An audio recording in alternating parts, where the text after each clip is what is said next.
Good morning, ladies and gentlemen. Good morning, everyone. I hope we can all hear me. Yes. Okay, thank you very much, Madam Chair. Good morning, everyone. I'm very welcome to the 9th DCSL Company Secretaries Roundtable.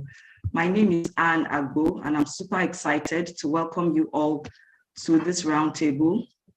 For the benefit of those who are attending the roundtable for the very first time, this was an initiative that we launched over 8 years ago in pursuit of our commitment to not only strengthen corporate governance best practices among company secretaries in Nigeria, but to also draw attention to the all-important and evolving role of the company secretary.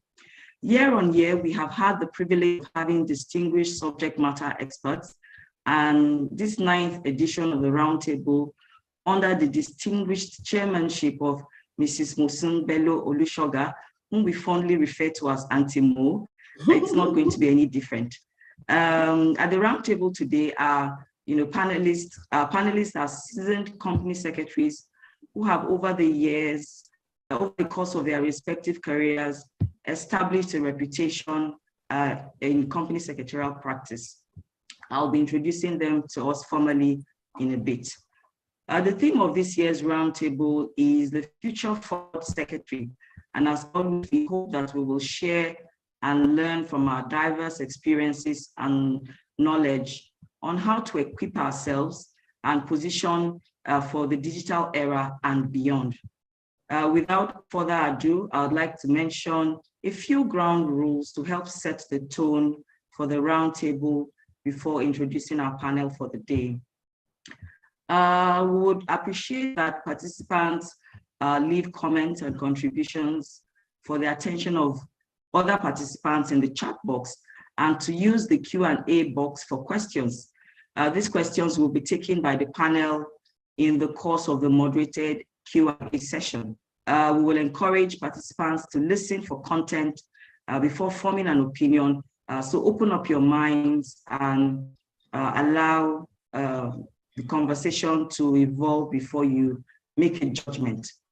This is typically a networking event, and so we will encourage active engagement. We have a few minutes particularly slated for networking. So even though it's a virtual event, we will encourage ourselves to try to network on the platform as much as possible. We'd also like to mention that the roundtable is being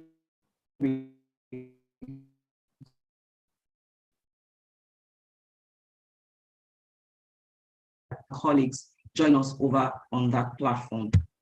We are mindful that you all have very busy schedules, so to maximize our time together today, we have a timetable that will guide the events of the day. I will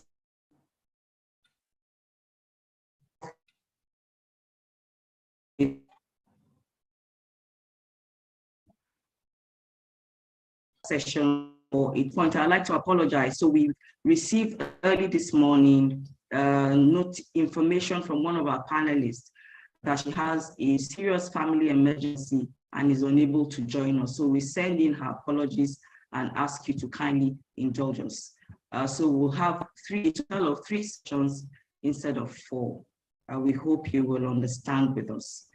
We have allocated about 15 minutes to a tea/coffee break and a virtual, which is also to serve as a virtual networking period, so that we can all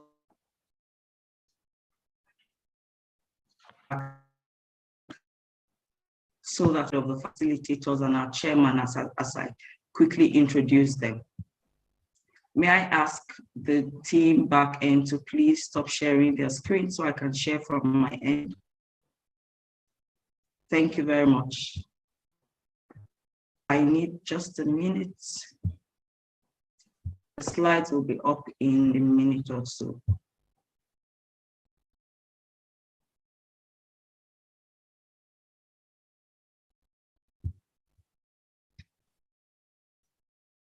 Just to confirm that we can see my screen. Yes, we can. Thank you very much, Nikki. So I would like to introduce Auntie Mo. Antimo is the lead consultant, chief executive officer of the KRC Limited, a knowledge and resource center. It's a world-class services provider with specialty focus on credit training. Antimo has a record of many firsts indeed. She's the first female executive director. She was the first female executive director of Guaranty Trust Bank, the first female director of Access Bank, the first female director of Premium Pensions Limited, first African director, Global Alliance for Women in Banking, first female chairman of Access Bank PLC, and first female pro-chancellor and chairman of council of Olabisi Onabanjo University. During her tenure as chairman of Access Bank recorded unprecedented growth in key parameters, which has seen it emerge as Nigeria's #1 bank in several key performance indices and Africa's largest bank by customer size. She was also the first co-chair of the Nigerian chapter Women Corporate Directors. She's passionate about knowledge sharing, personal and professional grooming, and the quest to transform children into responsible and responsive and culturally balanced young adults. This has led to the founding of City of Knowledge Academy as a vehicle to achieve this. I'd like to welcome our chairman, Antimo, to today's event and thank her for accepting to honor us with her presence. I'll now go on to introduce the other members of the panel. I'd like to start in the order that they'll be making their presentations. I'd like to introduce Mrs. Abidemi Ademola, who will be speaking us right after the keynote address by Antimo on the topic Director Remuneration, Benchmarking, and Best Practices. Abidemi Ademola is a corporate counsel and governance professional with niche experience spanning over 26 years of corporate commercial law and governance practice in Nigeria and West Africa. She's currently the General Counsel, West Africa, and Company Secretary at Unilever Nigeria PLC. Just before the participants came on the call, I was asking her what the correct pronunciation, because typically we'll hear Unilever. She confirmed that it's actually Unilever. So she's currently the General Counsel and Company Secretary at Unilever Nigeria PLC. She holds a Bachelor of Laws degree from the Obafemi Awolowo University, Ile-Ife, a Master of Laws degree from the University of Lagos, Akoka, and a Master of Business Administration from Walden University in the United States. She was the pioneer chairperson of the Corporate Counsel Committee of the MBA section on business law in Nigeria.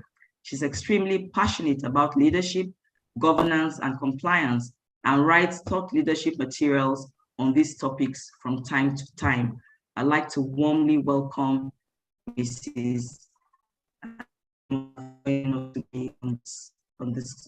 At this roundtable. Moving on to the man who is blessed amongst women, I'd like to introduce Mr. Uchenna Uwechia. Mr. Uwechia is a certified corporate governance consultant and former legal director and company secretary of JSK Nigeria, Lebanon, and joined JSK as a legal manager in 2006 and was later appointed company secretary and legal director for JSK entities in Nigeria and the Anglophone West Africa region in 2010.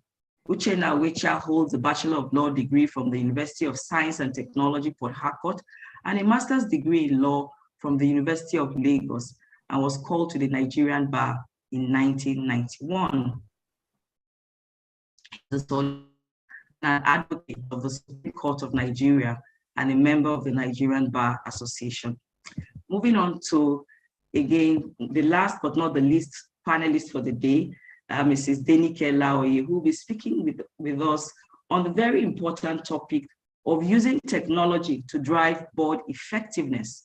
I'm very excited to introduce to us this morning Mrs. Laoye, who has worked with the EcoBank Group for almost 30 years. She joined the group in 1993 and became head legal and regulatory unit in 2000. and subsequently in 2002 as Company Secretary, Chief Legal Counsel, a position she held up to March 2019 when she took up the role of Chief of Staff to the Group Chief Executive Officer of EcoBank Transnational Incorporated, Lomé in Togo. She was also Group Head of Corporate Communications. She has attended executive programs at INSEAD, Harvard, and Cranfield, to mention just a few. She was recognized by Chambers as a 2021 General Counsel Influencer for Africa. Denike is currently on a sabbatical, after which she's expected to return to EcoBank. Very much, Ms. Lawi, for joining us at the roundtable this morning. Before I hand over to our distinguished chairman, I'd like to quickly mention a few of our services at DCSL for those of you who are meeting us DCSL for the first time or joining any of our trainings or roundtables for the first time. So at DCSL, our services include bespoke training for directors and senior management, director induction and onboarding. We organize and work with companies to set up, to deploy their board retreat and strategy sessions. We undertake board evaluation and peer reviews. We assist companies and boards to codify board and committee charters. We also offer business advisory and regulatory compliance services, business recovery and insolvency, executive talent recruitment and director selection, remuneration surveys, and benchmarking exercises. Thank you very much for giving me a few minutes of your time. And I would like to now hand over to the chairman. Over to you, Madam Chair. Thank you very much, Anne. Thank you. And let me first thank my sister Bisi for inviting me to this round table. I'm really honored because I'm in the midst of thorough professionals, and this is where I like to be, in the presence of like minds. So I heartily welcome each and every participant that is on this round table to the session. DSL's company roundtable has been on, as Anne said, for the past 8 years, and this is the 9th in the series. And the participants that have experienced the roundtable have benefited immensely from the contributions of the keynote speakers as well as the panelists. And I'm hoping, touch wood, that this will be no exception. And I'm also very excited that we have a very strong team of panelists. The panelists have had incredible careers, as you have heard and read out their profiles. So I'm expecting that the sessions will be very, very robust, and participation will be very interactive, and we will all leave this session a lot better, a lot clearer in our thought process, right? We might argue, we might agree to disagree, but we will all take something from the session. So I'm just going to quickly share my slide with you. We're looking forward to Ini, but unfortunately, as Anne said, she has had an emergency that she had to attend to, and our thoughts and prayers are with her, and hopefully we will be able to talk to her and see how she is. So I like the topic, and it says the future forward. Sorry, at times my glasses don't work well, so I'm alternating between using my glasses and not using them. Right. So the future forward company secretary is what we're going to be looking at now. Anybody knows that we all know that the only constant in life is change. So for you to actively and effectively perform on your job, you have to be agile, you have to continuously change. And this is why this topic is very, very germane at this time. So briefly, my outline, I'm going to just talk generally, opening remarks. Then I'm going to tell you what I think the responsibility, just highlight the responsibility of contemporary company secretary is and the evolving role that the company secretary has started acquiring. Then I'll talk to you a little bit about the skill sets that are required to succeed in the 21st century as a company secretary, and also what other roles that the company secretary is expected to be involved in. Then what do you need to be a successful company secretary, and reinventing the role of the company secretary. Then I'll conclude. As you all know, the traditional and statutory functions of the company secretary involve attending board meetings of a company and rendering all the attendant secretarial services that are needed, advising board members on compliance with applicable rules and regulations, maintaining registers and records. Statutorily, they are also statutorily, these records are statutorily required, especially for the companies that are on the Nigerian Stock Exchange, and they are also expected to render proper returns, as well as giving notification to other relevant statutory bodies. Due to the critical role of the company secretary, CAMA, Companies and Allies Matters Act in 2020, provides that the company secretary must possess the requisite experience and knowledge to discharge his or her functions. And also, in addition, the company secretary of public companies, especially, are required to have the following qualifications. They're required to be a member of the Institute of Chartered Secretaries and Administrators. So it's just not enough for you to be a lawyer. For you to be a company secretary of a public company, you have to be a member of the Institute of Chartered Secretaries and Administrators. Definitely, you have to be a legal practitioner, member of any professional body of accountants, because the company secretary job is now very, very fluid. And also, I say they're very robust. And any person who has held the office of the secretary of a public company for at least a number of years, right, immediately preceding his or her appointment as the company secretary of a public company, and also a corporate body, a body of corporates or firm consisting of members, each of whom is qualified under the paragraphs above. So the company secretariat can be, like, that there's some companies who are a body of company secretaries, right? So for you to be able to, for example, a legal firm can render corporate company services, company secretarial services for firms. But if you're going to do that, for you to be acknowledged as the company secretary of a public firm, the members of the organization have to possess the qualifications as I have mentioned. Now, what are the evolving role of the company secretary? As the role of governance changes and progresses, so does the role of the company secretary. I've said that the role of the company secretary is becoming more and more robust these days. So it is just not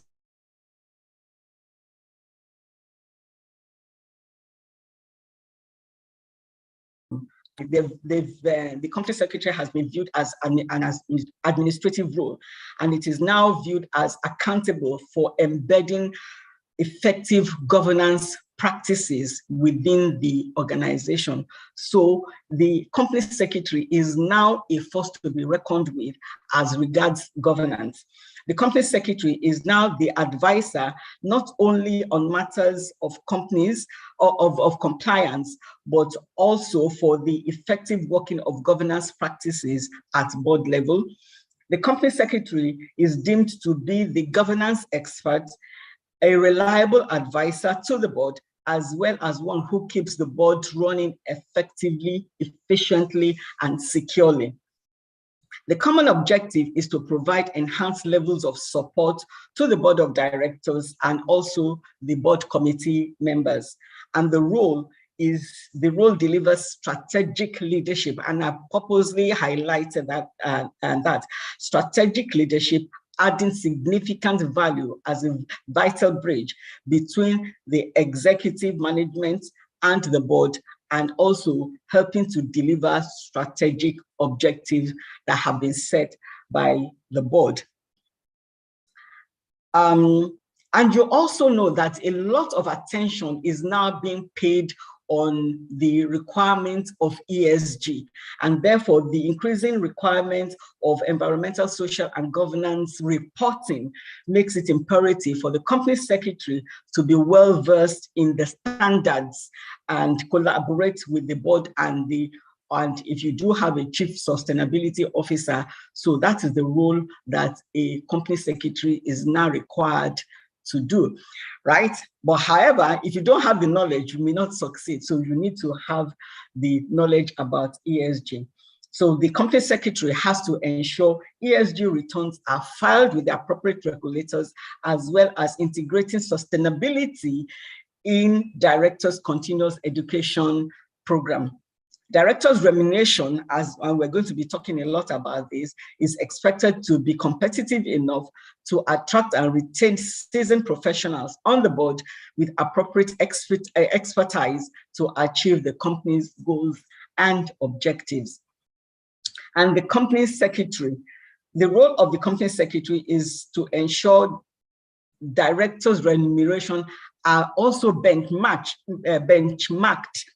with the company's peers in order to ensure proper compensation and expertise is devoted to the organization. So you have to ensure that your board members are properly compensated for the time and expertise that they are giving the organization.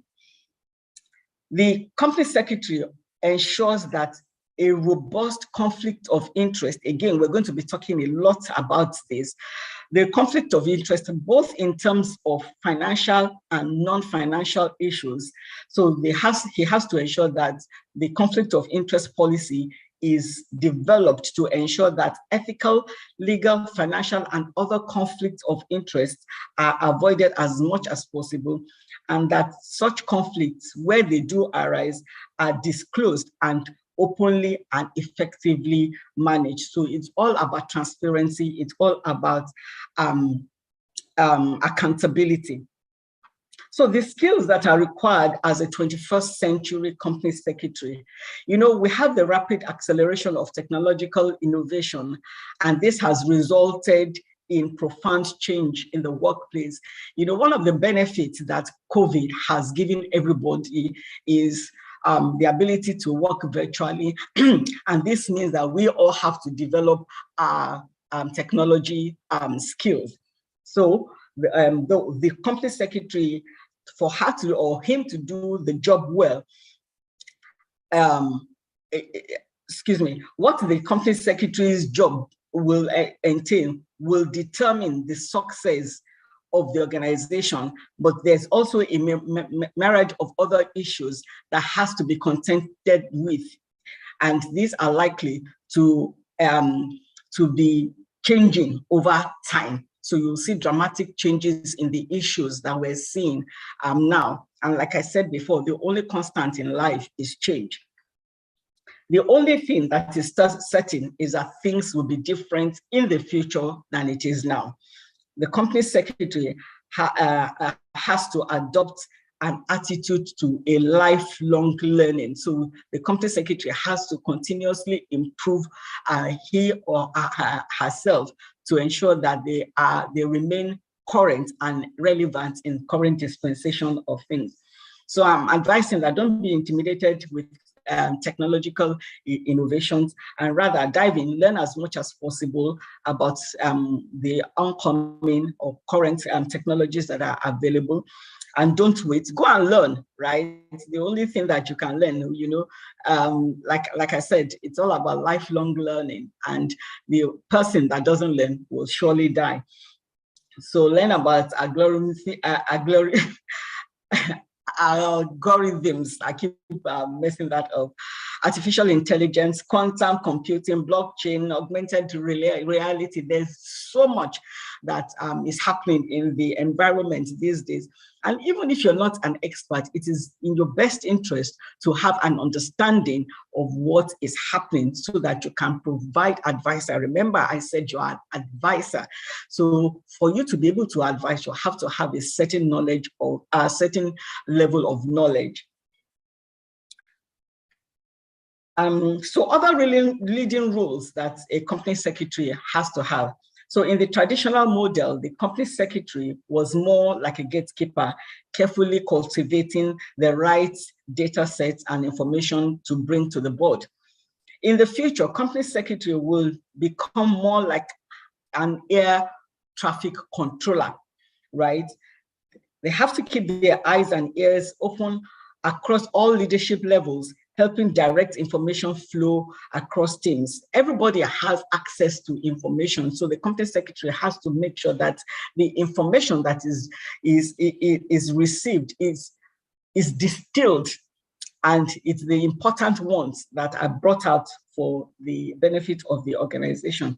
Their pivotal role will be in ensuring information flows as effectively as possible to the right set of eyes at the right moment. So getting information at the proper time is very, very important. And also ensure that directors have contextual information they need to make sense of what is happening, or what they're hearing, what they're seeing, or what they're reading. So it is the company secretary. And for me, the company secretary gets information, but before the board members or the interested public form opinion, they are the ones quickly giving the information in the right context to channel whatever the organization wants to project. And the company secretary has an important role in communicating with external stakeholders, especially the investors and shareholders, as well as other stakeholders, be they regulatory bodies, be they suppliers, creditors, and things like that. And often the company secretary is the first point of call for inquiries. Most people direct their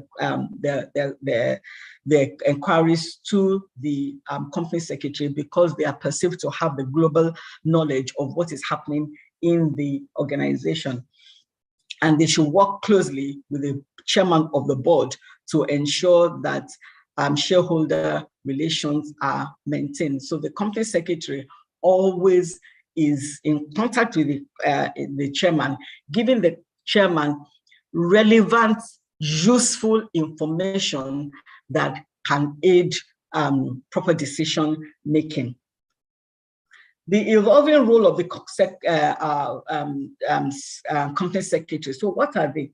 As the role of governance changes and progresses, so does the role of the company secretary.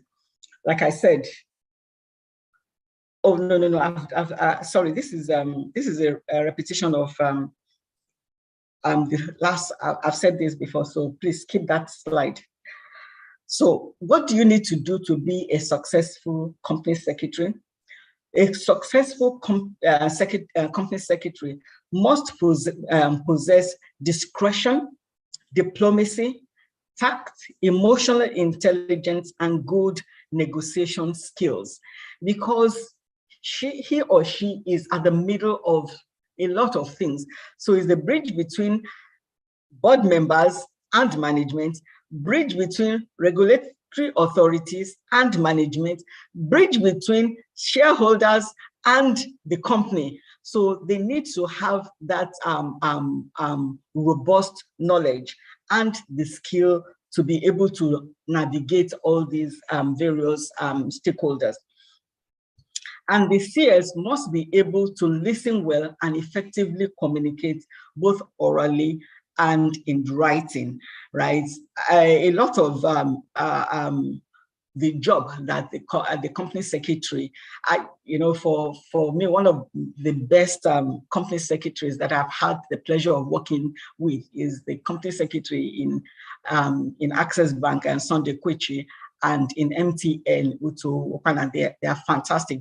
Before information goes out, or when you're hearing information, they are already sending you that, oh, in case you hear this information, this is the actual truth. This is the position of the organization. And, at times, a lot of information go out, and some of the information may not be correct. And the context at times may also be wrong. So it is the duty of the company secretary to make sure that the information that is received by the various stakeholders, as I said, is something that they can use properly, and they have the knowledge before if somebody has to plant something in you, so it's better for the correct seed to be planted rather than you just going out. So they never stop learning. They always be a student of the business, right? So company secretaries usually would have an in-depth knowledge of the industry. So if I ask my esteemed company secretary of EcoBank, right, she is a banker first and foremost, right? So if you ask her about credit, no credit will go through without the company secretary saying it is fine. So and then she's the one that is saying, okay, this contract that we have had with suppliers is okay or not. This relationship we have with shareholders is okay or not. So also for other industries, so they are the ones that have the knowledge about the industry. So it is your best interest to understand the industry that you are operating in, right? And it's also good to have access to your peers in the industry and to see how you are faring, your competitors, regulators, media, right? They're very, very strong, right? Or they have to have a strong relationship with the media because they have to control what the media sends out. Therefore, you have to have a good relationship with the media. And like I said, other stakeholders. Be curious, ask questions, and never stop seeking new ways to approach old problems. Spend time learning how other company secretaries approach their work, not just in your region or in your industry, but in other industries, because they say two good heads are better than one. So there might be some things that you learn across industries that can be implemented in your own industry. So generally, those who perform well will have exceptional value in their organization, and a good company secretary can be the difference between an engaged board and a complacent one. Company secretaries have to expect that the role will change. It's going to change. Like I said, change is the only constant. And be open to the possibility that while it may be, it will certainly be different, it could ultimately be more interesting work and more satisfying career.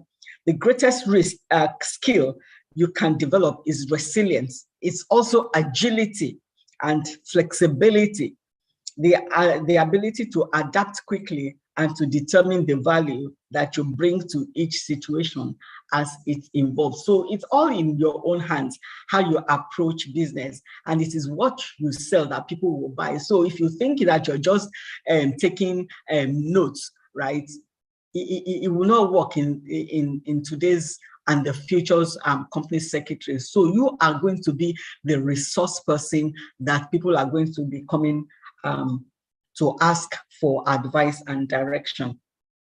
Automation can be leveraged to enhance the role and allows for soft skills to be brought to the fore. And looking at the company secretarial role holistically helps to establish when automation can fit into the equation. And since the role is varied, there's still aspects that can only and will only be achievable by the company secretary, e.g. note taking. So no matter, even if you put a recorder, some things will be garbled, and some people might just be talking, and you have to have the sense to say, okay, this is what is being said, and to be able to transcribe properly. For example, note making, which takes a great deal of human judgment, like I said, sophistication of thought, and consideration of the broader context of the meeting, the discussion, and the outcome. So in conclusion, the role of the company secretary in supporting board effectiveness can sometimes be overlooked, but if overlooked, it's going to be at your own detriment. The company secretary provides a valuable service as a repository of corporate knowledge, regulations, and good governance. As a result, they are often indispensable in supporting the effectiveness of the board, particularly that of supporting the chairman of the board of directors. Today, the challenge of the pandemic necessitates that they step up and provide additional value and support to the board. A lot of organizations do their meetings virtually. And, in Access Bank, we discarded with board papers, physical papers, hard copies, about 12 years ago, 15 years ago. So everything is on your diligent board book. Therefore, a company secretary also has to know how to use technology. And we know that technology can be an enabler of business. To ensure that the board remains effective, company secretaries need to broaden their administration remit and become facilitators and enablers of critical board processes.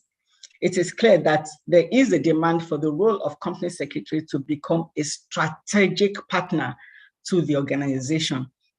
So it's just not about taking notes alone. These increasing responsibilities, however, have not always been reflected through change in resource or support. I know some organizations that just keep their company secretarial departments very, very small, and it's as if, okay, the only thing that you do is note taking, but not anymore. So the company secretarial department also has to be empowered with the necessary support and materials that they need to be able to function properly. And also training is very, very important. You can't give what you don't have. So the company secretary also has to ensure that he or she is properly trained.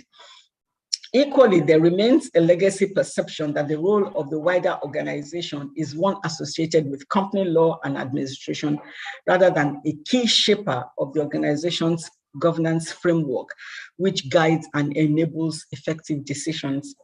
This is a concern if it undermines the authority and effectiveness of the role and its ability to address changing expectations in the society.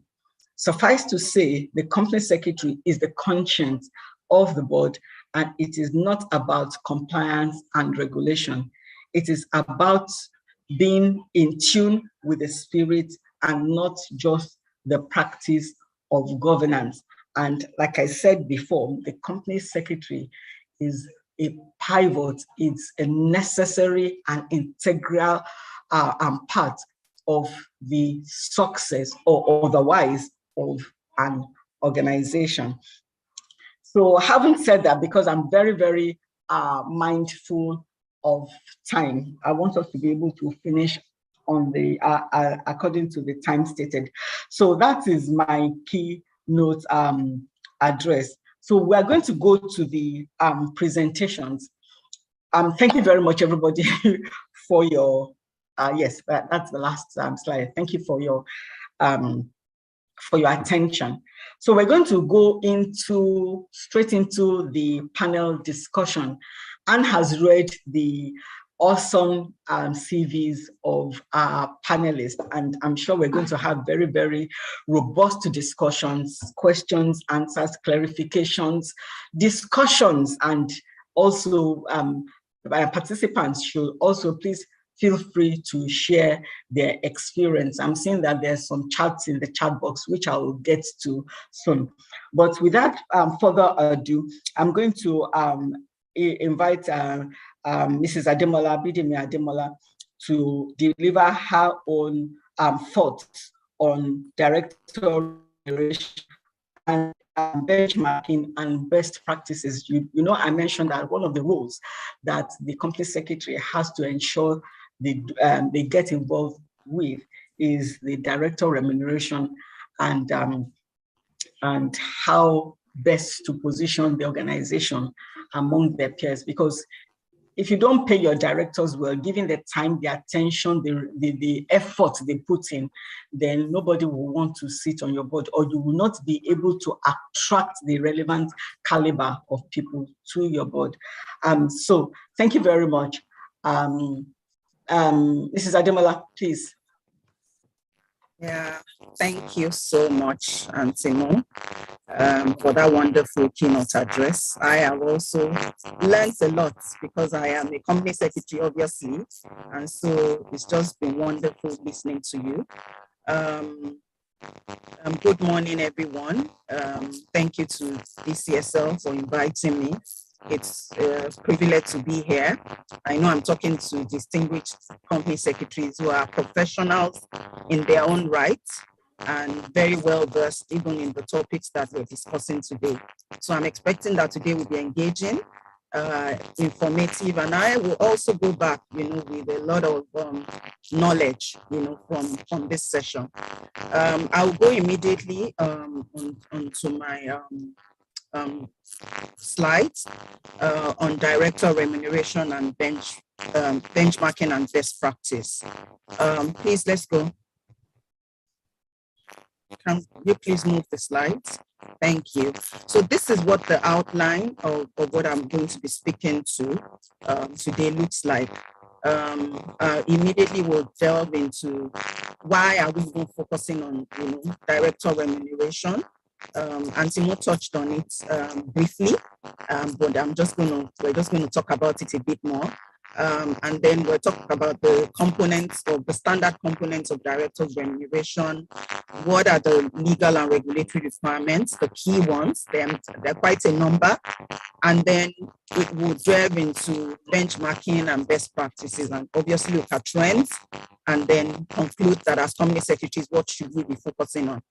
All right, so I have put here my favorite quotes on governance, because I know that my management colleagues really pride themselves as being the one in charge of the organization. We run the organization, we're the operational guys, we make things happen, we deliver profits and everything. So fine, but Altika Africa said in this epic quotes that if management is about running the business, governance is about seeing that it is run properly. So it doesn't suffice that you're running the business. Is it being run properly? Are you putting in place the right governance to ensure that this business continues to endure long after you've gone? And I am a stickler for building to last. So this is something that is really very important to me and close to my heart. The reason why we focus on director remuneration when we're talking about corporate governance, to my mind, is because it's actually fundamental to corporate governance. Because in terms of governance, the highest governing body in any organization, in any institution, are the directors. And how you remunerate them, is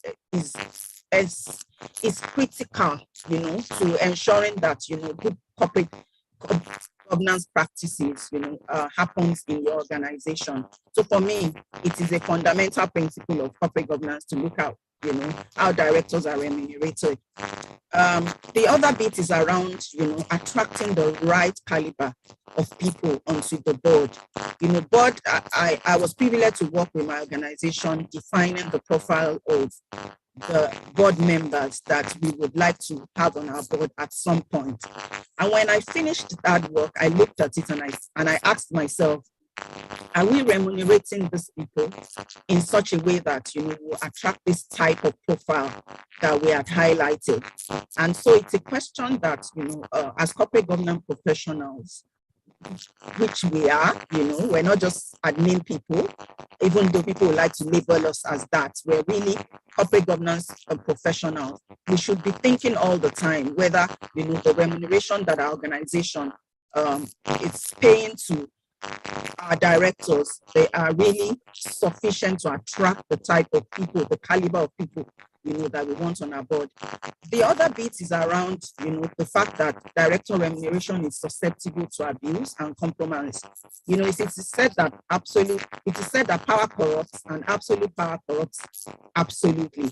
So the way I see that is that, if you don't properly govern this area of governance in terms of putting in the right structure, the right process in place and everything, it would become a point of abuse of corporate governance in any organization.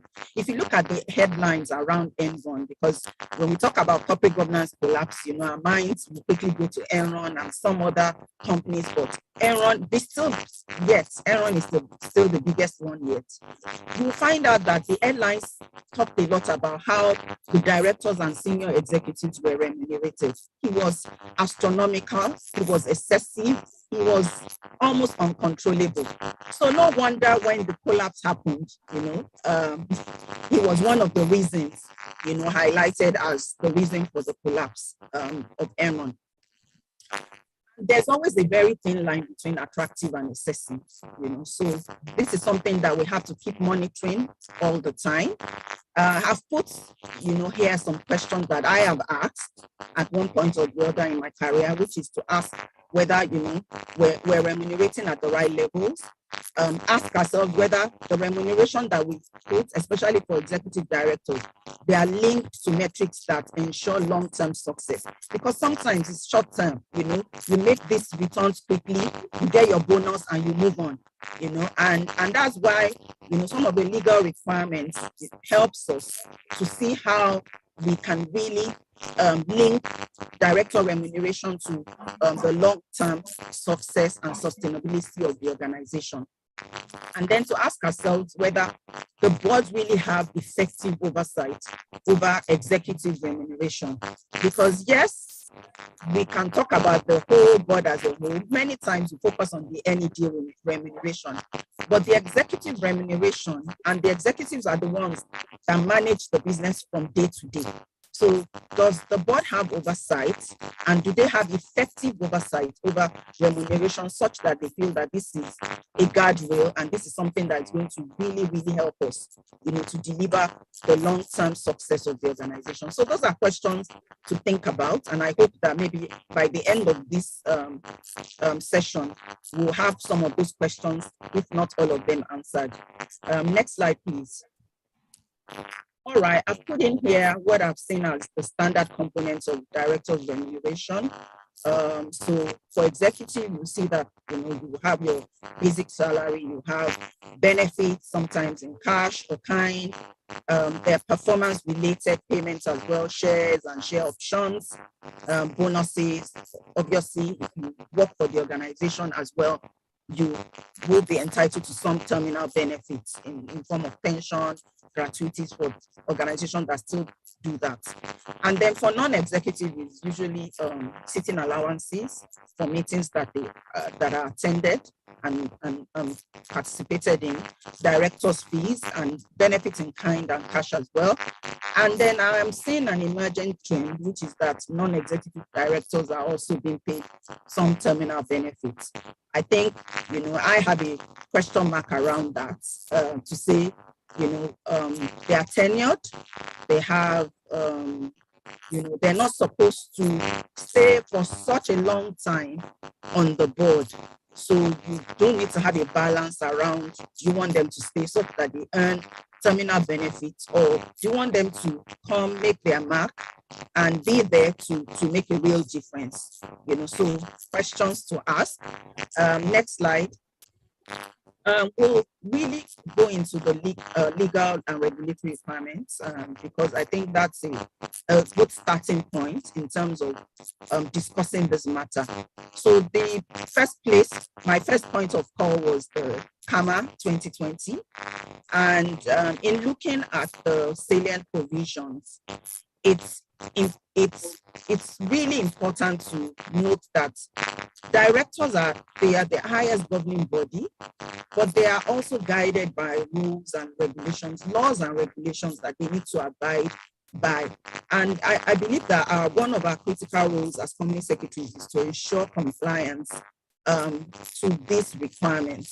So I would say that a professional company secretary should familiarize his or herself, with these requirements and look at it, do a gap analysis, ask yourself whether we're complying and what's the roadmap to compliance.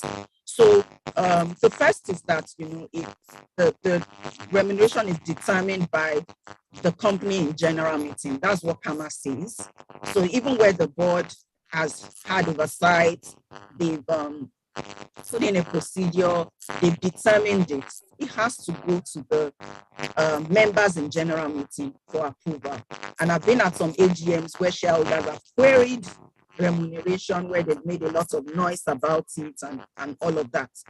And then it sort of tells us what are the components, what should be the components. So they're entitled to travel, hotel, and other expenses as well that are associated with attending meetings. So that's one of the things that, CAMA has called out. And that, where your articles are fixed, your director remuneration, you can only vary it by special resolution. So very important to note. And then director remuneration is only payable from the company's fund, and it is a debt. So that was rather surprising, but not so surprising as well. So it's a debt from the company to the director. So the director can sue you if you don't pay the remuneration that you have agreed or contracted, to pay. And then in liquidation as well, the remuneration of the director, unpaid remuneration, will be recognized in liquidation of the company. And then where the director receives money that is not entitled to is guilty of a misfeasance and is accountable to the company, for such type of money that has been received without entitlement, something that you are not entitled to. It hasn't been signed up, it hasn't been contracted, it is not within the law. It is something that is recoverable, and that director is guilty. It's like a criminal offense.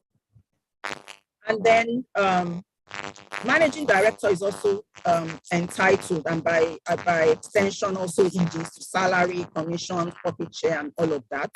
And then you can't make tax-free payments to directors. It's not allowed. So I know that sometimes we gross up directors' payments, and then we as companies, we bear the tax. Ideally, directors should bear their tax, especially on their director fees as well. And then, it is prohibited to grant loans or guarantee loans to directors, except in some exceptional cases. For example, if you're in the business of lending, if it's a bank, obviously you can grant loans to a director, but there would be strict rules around that, rules that would ensure that you disclose it, you are transparent about it, it goes through the normal process, it's not, abused in any way. And then payment for loss of office is also quite regulated. And then when directors illegally receive money from companies, it is said to be in trust for the company. So that's, those are the salient provisions in CAMA. We'll go straight to the Nigerian Code of Corporate Governance and talk a bit about what does it say. And I know that it's an apply and explain regime. But if you also look closely at that Code of Corporate Governance, there are opportunities for FRC or your sectoral sectoral regulator to discipline you for non-compliance. So, because some people, I've heard some people say, oh, it's apply or and explain. So if I don't do it, I can explain it off, you know. Yes, you can. But if for things like this, I imagine that you will not be able to get away with not complying. So the Nigerian Code of Corporate Governance 2018 calls out the fact that the board is central to corporate governance. And I think I said that earlier. It's the highest governing body in the company. And talks about, you know, first of all, what the independent director cannot do. You know, so they can only receive remuneration, directors' fees and allowances. They can't receive anymore. If you want them to continue to be independent directors, they cannot participate in the company's share option or be a member of the company's pension scheme. Remember, I was talking about, you know, the growing trend around terminal benefits for non-executive directors. So here, the code is clearly calling it out and recommending that, you know, you should not, if you're an independent director, you should not be a member of the pension fund. You cannot earn pension from that company. It is recommended that matters of director remuneration be delegated to a board committee. So that's what the Code of Corporate Governance advises. And that's best practice, by the way. And so there's supposed to be a remuneration committee of the board, which should be, you know, totally all NEDs, with majority of them being independent non-executive directors. The remuneration committee has a duty to develop a formal, clear, transparent framework for the company's remuneration policy as a whole and the procedures as well. So not just even for the board now, or for the company as a whole. And then to make recommendations to the board on the company's remuneration policy and structure. Next slide. So the Code of Corporate Governance then goes further to set out some very salient provisions on remuneration governance, the board remuneration governance now. And then, so it says that NED remuneration shall be fixed by the board and approved by shareholders in general meeting. You know, that's the same thing that Kamatu had said. And then the structure of the remuneration of the MD and EDs should link rewards to corporate and individual performances. So they should not just be rewarded for not doing anything. They should be, it should be linked to the corporate performance, and I dare say to the long-term performance. And that's what the second point is talking about actually, you know, in terms of long-term look of the company, long-term success of the company as well.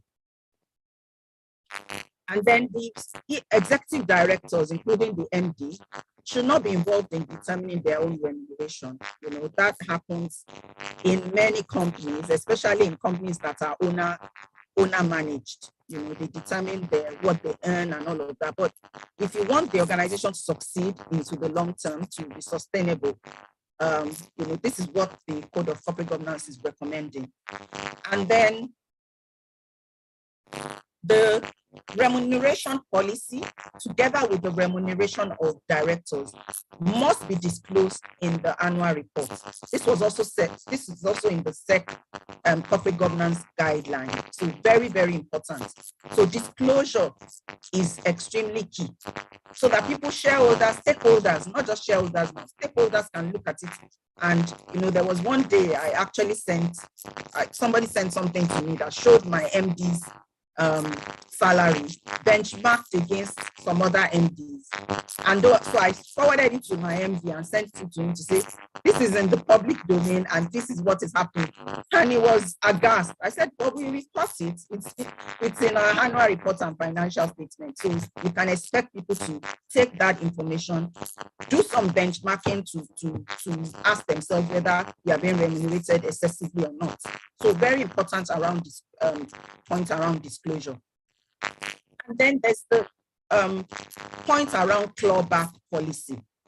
you know, which I know that a lot of organizations don't have, but this is the recommendation of the Code of Corporate Governance, that there should be a clawback policy that ensures that, you know, you can take back any compensation you paid to a director if that payment or if that compensation or remuneration was done excessively or it was undeserved.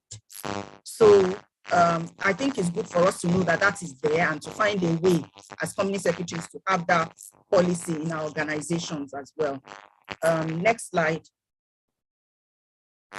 And then the code continues to talk about, you know, the fact that executive directors should not receive sitting allowances. I know in some companies, some executive directors receive sitting allowances for attending meetings. That shouldn't be.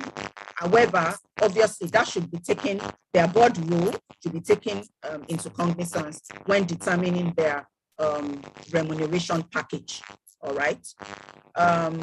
They should also not receive, non-executive directors should not receive performance-based compensation, as it may lead to bias in their decision-making and compromise their objectivity. So it shouldn't be about, oh, if the business performs this way. So look at it now, the EDs are supposed to be performance-based, but the NEDs should not be. Because the reason why that is, you know, I asked myself, is really around stemming short-termism, because you can, in the short term, make very good results that will crash after a few years, especially if it is not founded on the right fundamentals. So you can look at how that is being structured and ask yourself, NEDs should not receive performance-based, EDs should receive performance-based. And I think the rationale is sound, you know, the rationale behind it is sound, but, you know, it's open to debate. And NEDs obviously are paid sitting allowances. We talked about all of them, and all of this should be disclosed in the company's annual reports. That's requirement again. And then let's move on to the next slide, because I think I've talked about this already. The SEC guideline, corporate governance guideline, talks about the fact that, you know, there should be a remuneration policy which will define the process for determining executive and non-executive directors' compensation. So both, because some of those policies only talk about non-executive and doesn't, you know, leaves the executive bit maybe to the group company or to the company itself. And then the board should approve the remuneration of each executive director, taking into cognizance, you know, the relevance of their skill and experience to what they're doing at the company at that particular time. And then also, the board should look at, one of the things that the committee and the board should look at is to make sure that stock options are not, you know, overpriced. They are not, they are not priced at a discount, except with the authorization of the Securities and Exchange Commission, and shall not be exercisable until 1 year after the expiration of the minimum tenure of directorship. You know, all looking at trying to put in this long-term view. Where share options are granted, you know, as part of remuneration, the limit should be set in any given financial year and be subject to the approval of shareholders in general meeting. So there are all sorts of disclosure that are required and approvals of members in general meeting. And then the director's shareholding shall be disclosed in the company's annual report. You can see that resonating in the CAMA, in the Nigerian Code of Corporate Governance, and also now coming again in the, just making it a point of disclosure, extremely important, because what you shine your light on, you know, people tend to be a bit more careful in what they do, and it has to be full disclosure. So at this point, I must say that, because sometimes some things are disclosed, some things are not disclosed. You know, it did say some of the part of the remuneration should be disclosed. All the remuneration components should be disclosed in the company's annual report. And then before directors are appointed in a public company, they have to disclose their shareholding in other public company that they, that they have shareholding, or in that particular public company as well, before, just to understand where do they have shares in, and this is really to understand where, especially when you're talking about contracts and everything, their interest in that contract. Let's go to the next slide. I would talk about, at this point, best practices. So the laws are there, the rules and regulations are there, but I believe that, for good corporate governance, we have to learn to go beyond the regulation. And it can't be about, because a regulator is following me, or a regulator is trying to, I might be penalized or something like that. I think our actions and the structures that we put in place should be around the long-term sustainability of that business or that institution or that organization. And so my advice is that we embrace best practices. And I know that in the US and in the UK, a lot of the provisions that I just talked about, they are also enshrined in their whether their Companies Act or their corporate governance codes as well. So a lot of these things we borrowed from those well-established developed economies. So in terms of best practices, what would be my own advice would be, as a corporate governance professional, to say the first and most important thing is to have a governance structure in place. All right. Very important that there's some governance around this. And this is set up in the policy that you have as a board remuneration policy. So if the organization doesn't have one, please facilitate for there to be one to be done. There are many organizations that do it, and I'm sure certainly DC SL will be there to help. So policy, board committee, to have a committee that looks at remuneration as a whole and the remuneration of the board as well. Obviously, also very important to ensure that we are benchmarking against what's going on in the environment. So benchmarking against your peer companies, benchmarking against the industry as a whole. A lot of organizations also do that as well. Board and AGM approval also very, very important. Disclosure, we talked about it, and also evaluating that governance structure from time to time. Next slide. I need to run through this quickly now. All right, so I just called out a few things about policy. You can look at this later on. I won't belabor it. What should your director's remuneration policy contain? You can look at that, the objectives, what you are trying to achieve, the principles, the process, and obviously, how you want to review from time to time, components of the director's remuneration. Next slide. And then in terms of benchmarking, is to ask yourself, how frequently do you want to do it? Do you want to do it annually, every other year? Modality, do you want to do it externally, or do you want the company secretary to facilitate an internal benchmarking exercise? And then do you want to benchmark against we lost Mrs. Ademola? Yes. Hello, I heard Mrs. Ademola. Of the challenges of technology. Are you back? Hello? We lost you briefly. I'll need you to please round off. Yes, please. Yes, I'm going to round up my now. last slide. Hello, okay, you can go on. You can move the slide, yes. And then please, you can move the slides. These are just trends. But let me just go to my last slide so that I can round up. Yes, so in conclusion, it's to say that director's remuneration is a key consideration for corporate governance, and we'll continue to look at this topic. And then to call out, the key role of the company secretary to draw the attention of the board to the requirements, facilitate appropriate governance and compliance, commission regular benchmarking, regular evaluation and continuous improvement as well. And to also, facilitate the board performing its own role of transparency and embracing best practice. So I think this is my last slide. It's just to say thank you very much, and I will rest it here. This is awesome, awesome. Remuneration has always been an interesting part of board deliberation. So, like you said, what is fair, what is excessive, what is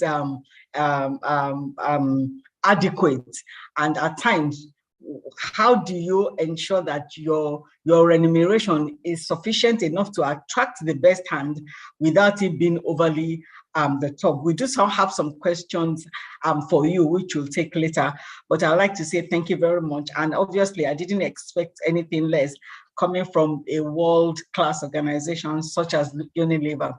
Thank you very much for your input, and the comment that I've been having has been very interesting. So without further ado, we're going to be taking the next presentation, which is also very interesting and is about dealing with conflicts of interest and related parties. And this is going to be handled by our own very man in the organization. As Nike said, blessed is he amongst women, right? So Mr. Uchenna, which I beg your pardon, is going to be talking to us about dealing with conflicts of interest. Please, Uche, over to you. Thank you very much. Thank you very much, the chairperson. And thank you. First, I want to thank you for your very insightful presentation. I took some notes myself, also screenshots. And then, of course, my very good friend, Bidemi, for that insight into remuneration and benchmarking and best practices. I'm been asked to talk about dealing with conflict of interest and related parties, and this with respect to the future forward company secretary. There are words that sort of draw your attention, and in choosing those words, I'm sure DCSL clearly has something in mind, because as an individual, I've always thought that future forward, looking into the future, or they call them futurists right now, is something that we seem to lack so much in our country, which is why more than 60 years after independence, we seem to be marking sport at the same time. And unfortunately, some of these get carried over into our career, into our profession. We become so comfortable in our comfort zone that we are unable to really leave that comfort zone and begin to explore, the stratosphere, the other worlds, the galaxies in terms of our profession. And I think this topic cannot be more appropriate at such a time. So I just looked at Merriam-Webster dictionary, and it says future forward talks about forward looking. It's about being concerned with or planning for the future. A future forward-looking company secretary or member of the company secretarial department will be far-sighted. They will have forehand in terms of foreseeing the future. They will have foresight and forethoughtful. They will be forward-looking. They'll be present, proactive, provident, and visionary. And I want to say that, as our chairperson rightly pointed out, our role as company secretaries have ceased to be administrative. It's now in the realm of the strategic. And if we do not understand the importance of strategy, we will continue to go around in circles without actually understanding that we need to learn, unlearn, relearn, and begin to see ourselves from a different perspective, not from the pigeonhole from which maybe your MD or your ED or that other departmental head who you join the organizations together, maybe as management trainee. But now you are called upon to provide support in areas that far exceed what you can learn within your organization. Future looking, like stargazers, require that you look outside where you are and look at the horizon, the helicopter view, what is going on. If you sit all the time in the office 24/7, that's what they want you to be doing, writing minutes, clerking, and doing those mundane things. The truth is that you can never be a future forward company secretary. That's why it's important that we need to attend trainings of this nature so that we can get fired up again to be able to understand that our role has dramatically changed. The world within you has to change because the universe is evolving every minute, every second. And I'm hoping that we're going to take the fire from this kind of training to really challenge ourselves. This is the beginning of a new year, to set goals, to set BHAC goals that enable us to learn new things. The chairperson spoke about the technology challenge.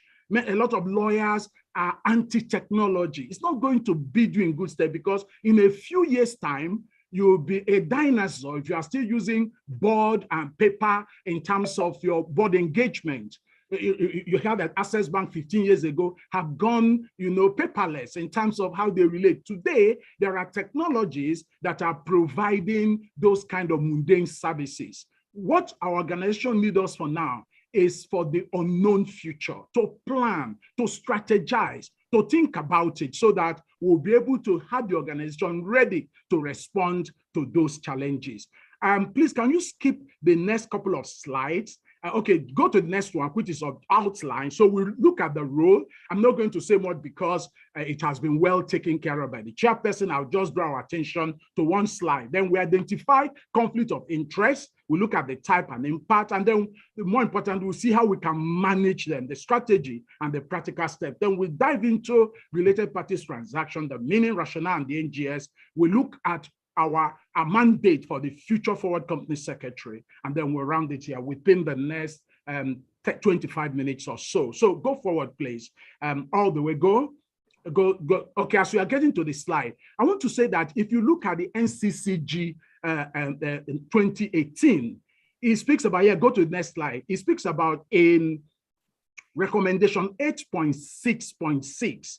It says something, to the next slide, it says something about the company. So it said the company secretary should be to provide a central source of guidance and advice to the board and the company on matters of ethics, conflict of interest, and good corporate governance. So in addition to all the multitude of our roles as spelled out in various statutes, CAMA, and ISA, the Financial Reporting Council, whatever the laws are, the code expects us to be the central source of guidance and advice to the board and the company on matters of ethics. The truth, therefore, is that we are the ethical compass of the organization. We are to address issues of conflict of interest. If you look at the code, it talks about insiders trading, conflict of interest, related parties transaction, other acts of corruption, and generally good corporate governance. And, to the next slide, there's this legal maxim that says, nemo that what none habet, meaning you cannot give what you do not have. If you don't have a legal title to a property, you cannot give it. It means, therefore, that the future forward company secretary is somebody that has, immersed himself in understanding, number one, the current legislative landscape. Number two, the challenges, the emerging challenges facing the industry, and then the macro environment. I give, for example, look at the issue of working from home. It poses a new set of challenges that we have not faced before. How do you deal with confidentiality? When somebody is working at home, is this home now part of the company, so that if he leaves that place and gets an accident on the way to the supermarket, will it be an accident in the course of his employment? There are a lot of issues. And when he's having this meeting and his neighbors are hearing him, or his wife, who is a stockbroker, is hearing her, how do you deal with those situations? Those are things we need to be thinking about. The future forward company secretary, therefore, is concerned with or about the future in providing that central source of guidance and advice to the board and the company on matters of ethics, conflict of interest, and good corporate governance. And he must ensure that the company, including the board and management and the individual employees, have the appropriate tools to address issues around conflict, related parties or interested party transaction. It is critical to mitigate the adverse effect of these practices on the company and to promote good ethical conduct and investors' confidence. We must agree that the Future Forward Company Secretary must act as the ethical compass of the company because there is no option. So this, aligns with what our chairperson told us in her keynote address, that the role has ceased to be administrative. As legislative activities continue to churn out new laws, new codes, new regulations, you will notice that they keep on increasing the strategic requirement that our role calls for. And if we're going to do it very well, it's important, therefore, that we arm ourselves and harness all the necessary skill that will enable us to perform that role. This is very, very important. I thought we need to lay this foundation. Now, let's go to the next slide. We dive into conflict of interest. What is conflict of interest? Next slide, please. The next one. The next one. Thank you. Conflict of interest. So we see what does it mean? A conflict of interest occurs when an individual's or corporate personal interest, family, friendship, financial or social factor could compromise his or her judgment, decision, or action in the workplace. And it does not matter that the organization does not suffer an immediate loss or missed opportunity. Therefore, it is a clash that most often occur between legal requirements and personal interest. When an entity or individual becomes unreliable because of a clash between personal self-serving interest and professional duties or responsibility, there is a conflict of interest. And such a conflict will occur when the company or person has a vested interest, such as money, status, knowledge, relationship, or reputation, which puts into question whether their action, judgment, and/or decision-making can be unbiased. We need to understand that when such a situation arises, the party is usually asked to remove themselves and is often legally required to do so. Let's get to the next slide. So it's important for us from a conceptual point of view. And these questions are not just mere academic, they are very real. I ask you, for example, imagine where the owner is the manager of an organization that has significant public interest, for example, in a regulated sector like banking. So a group of people, 2 or 3, comes together and they put together the minimum capital requirement of, say, 25 billion needed to procure a banking license, just 2 or 3 of them, sometime 1 or 2, sometime 5 or 10. And then they open the shop and members of the public begin to come in, government, private institution, and then you look at the balance sheet of that company, their asset statement, and you find out that they are holding about 20 trillion naira worth of deposit. How do we deal with that organization? Do we allow the owner manager to take all the decision, employ his wife as the cook, employ his brother's company as the provider of logistics services, employ his younger wife's brother as the one that is building all the branches where the bank is located? How do you handle such things? It's very important. And as lawyers, if we are lawyers today, because you don't have to be a lawyer to be a company secretary, but as a company secretary, I think it's important to understand also that some of these decisions are also personal. Personal in the sense that what is our own personal ethical compass? Do we have values ourselves? Are we strong and courageous enough to know that, no, this is not right? And we will not do it personally, and we will not allow others to do it. Because in dealing with conflict of interest issues, often it is the softer issues, courage, accountability, responsibility, able to stand up for the truth, able to realize that you are not just doing it for yourself. Because if that organization fails, you have prevented future generation from deriving benefits that they could have if that organization have continued. And of course, the country itself will be the poorer Because if organizations fail, remember when we used to have 89 banks, imagine if those 89 banks also have continued, it means that there'll be 89 managing directors, 89 company secretaries. So we also have a personal enlightened interest in making sure we handle conflict of interest. Let's look at type briefly because of our time. There's the actual or real conflict of interest. This one is very clear. And then, of course, we need to understand what to do. Then there's the potential conflict of interest. In other words, there's a potential. It hasn't happened, but if we continue at the trajectory we are going, it's potentially going to create a conflict of interest. Then there's the perceived conflict of interest. Take, for example, our chairperson, just to use her as an example. She is the chairperson of an NGO. And that NGO has a particular skill or particular service they are providing. And then that service is being provided to the organization where she's a chairman of the board.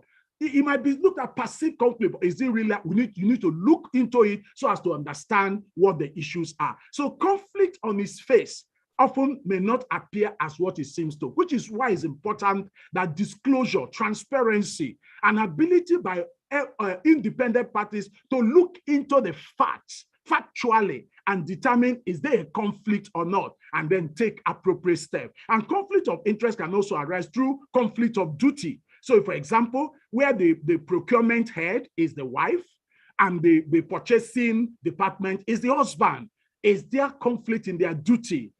When the same person initiates a transaction, negotiates the transaction, closes the transaction, isn't that potential conflict in the way we structure the organization? Then there are issues of direct interest, indirect interest, financial interest, and non-financial interest. So people have different interests in organizations. Sometimes we just look at financial. No, it may not be financial. It might actually be, there are some things that are stronger than financial. Where, for example, people are members of a club, and that club is known to be extraordinarily loyal to its members, such that if a member is in an organization and another member comes and is bidding for a work to be done in that organization, they will do everything to make sure they get it, because it is part of how you score points in their club or that organization. So you need to understand that some of these issues go beyond financial. Of course, financial is usually easier to trace, but there are other non-financial issues that can give rise to significant conflict of interest. So let's go to the next slide as we now look at, of course, conflict of interest has significant impact. It has significant negative impact on businesses, which is why it is heavily regulated.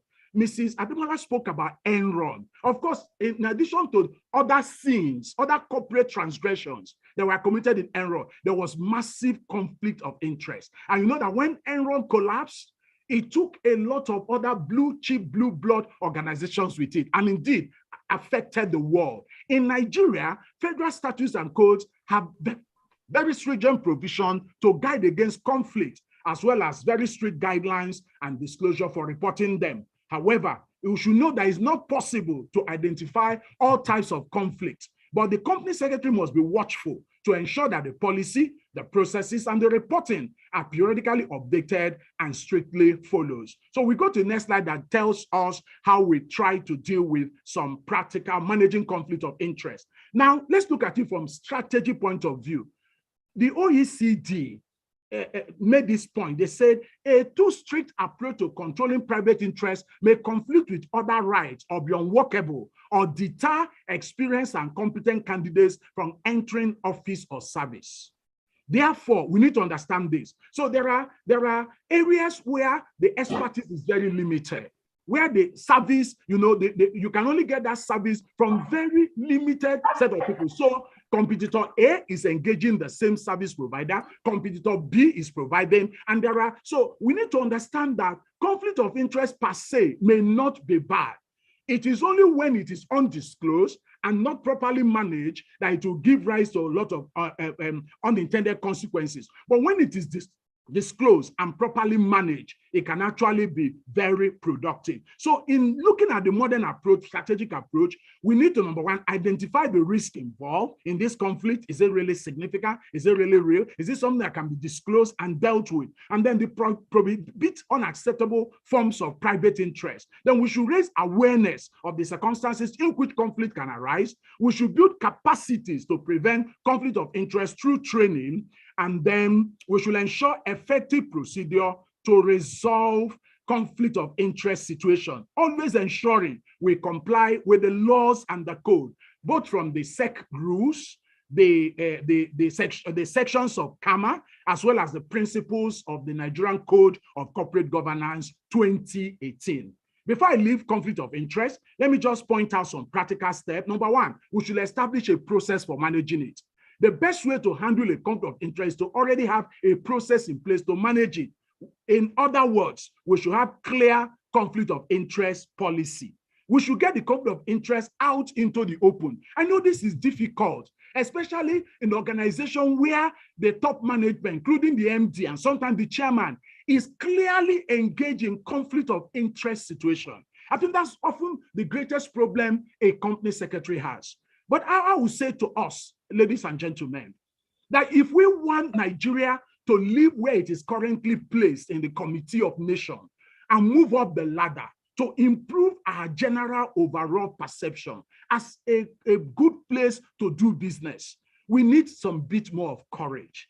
We need some bit more of wisdom. If you look at those qualities that the chairperson has enumerated when she was talking about the future forward, future ready company secretary, we need to be more, assertive in a positive way to say to people, no, the law does not allow us to do this. Because I want to tell you, ladies and gentlemen, that bullies are cowards. The people that break the laws, immediately the whistle blows, you'll be surprised. They will lay all the dead bodies in front of your door. She didn't tell me.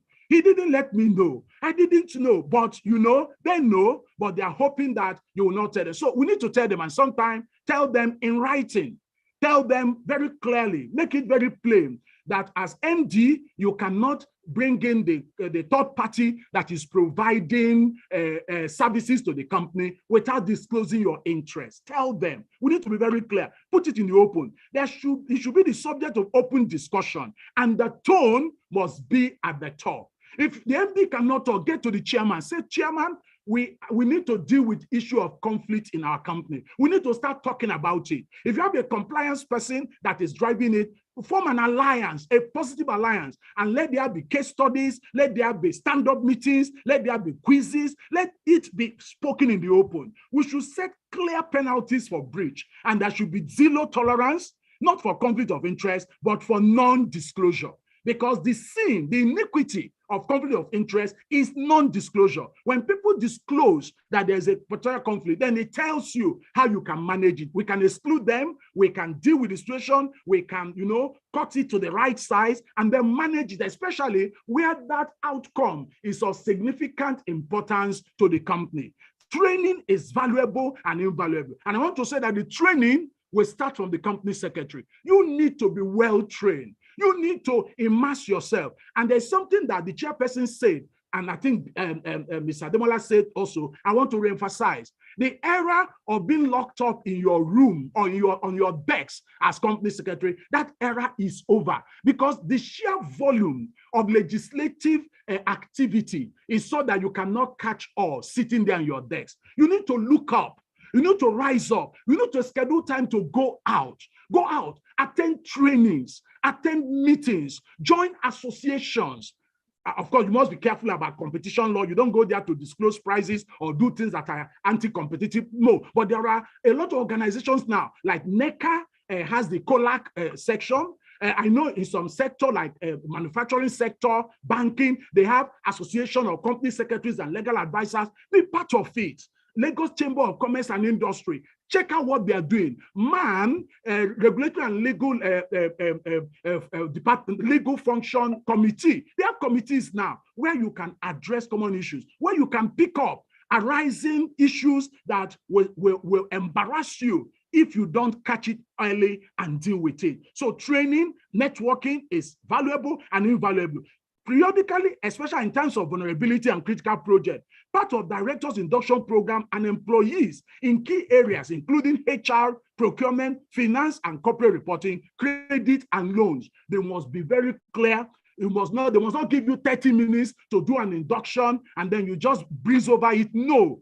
Talk about it. Have slides that are ready. Present the slides to them. Remind them over and over. Then people must learn to declare their interest for directors before every board meeting and then periodically in the organizations that I work for. Yes, it's important. If you look at organizations you should join, also endeavor to join the Nigerian British Chambers of Commerce and Industry. It's very important. Such organization, you get exposure, you get training, so that you are not just sitting on the fence. And look at what DCSL is doing. Can you believe that some people, even though this roundtable is free, they are still too busy to get involved. Yet they are making mistakes right now that will undermine the organizations and their career. This ought not to be. Many years ago, when I started in the company secretarial role, you were alone. And the organization creates silos that doesn't allow you to go out. But I think that has ended now, because we now have organizations like the one that is organizing this roundtable, DCSL, and others as well, that are giving people opportunity to understand what their role is. The company secretary of today and of tomorrow cannot afford to be lost in the past. You must be on top of today, and you must be using your legal and periscope to look into the future to ensure that you understand what the trends are, as Mr. Ademola have said, and be on top of it. So we should think about the conflict of others. We should also ensure compliance with reporting requirements by various laws and regulations. Don't cover anything. The best defense is transparency. If you are in doubt, you can consult. I'm aware that people like the MD of DCSL can be engaged with. You can call her and say, Madam, please, can I get clarification on this? This is part of why we are in this program. And then other people as well, fellow company secretaries. There's nothing you are facing today that others have not faced. So don't think that your problem is peculiar. Why you still keep confidential information, you don't disclose it, but you can generally ask questions that will provide you opportunities of understanding the options that are available to you. And at all times, always ensure compliance is the option. Whatever option you are taking, it must be to ensure compliance with the rules. And sometimes you may also consult with the regulators like NGS, like SEC, like Corporate Affairs Commission. I think it was last year or last 2 years when this COVID started. There was issue about holding of proxy or virtual AGMs.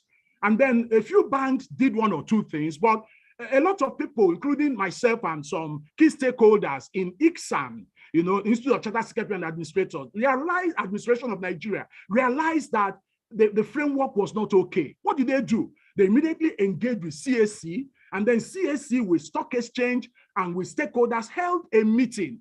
And believe me, due to that meeting, the CAC was able to revise its guideline and provide better clarities such that we were able to hold virtual or proxy AGMs without fear of repercussions in the future. I mean, it's amazing. And I want to also point another example of what ICSAN did with SEC.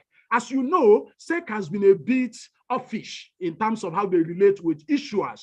But, an engagement was held with them together with their executive director, legal and governance. And then they set up a body called the Issuers Forum, SEC Issuers Forum.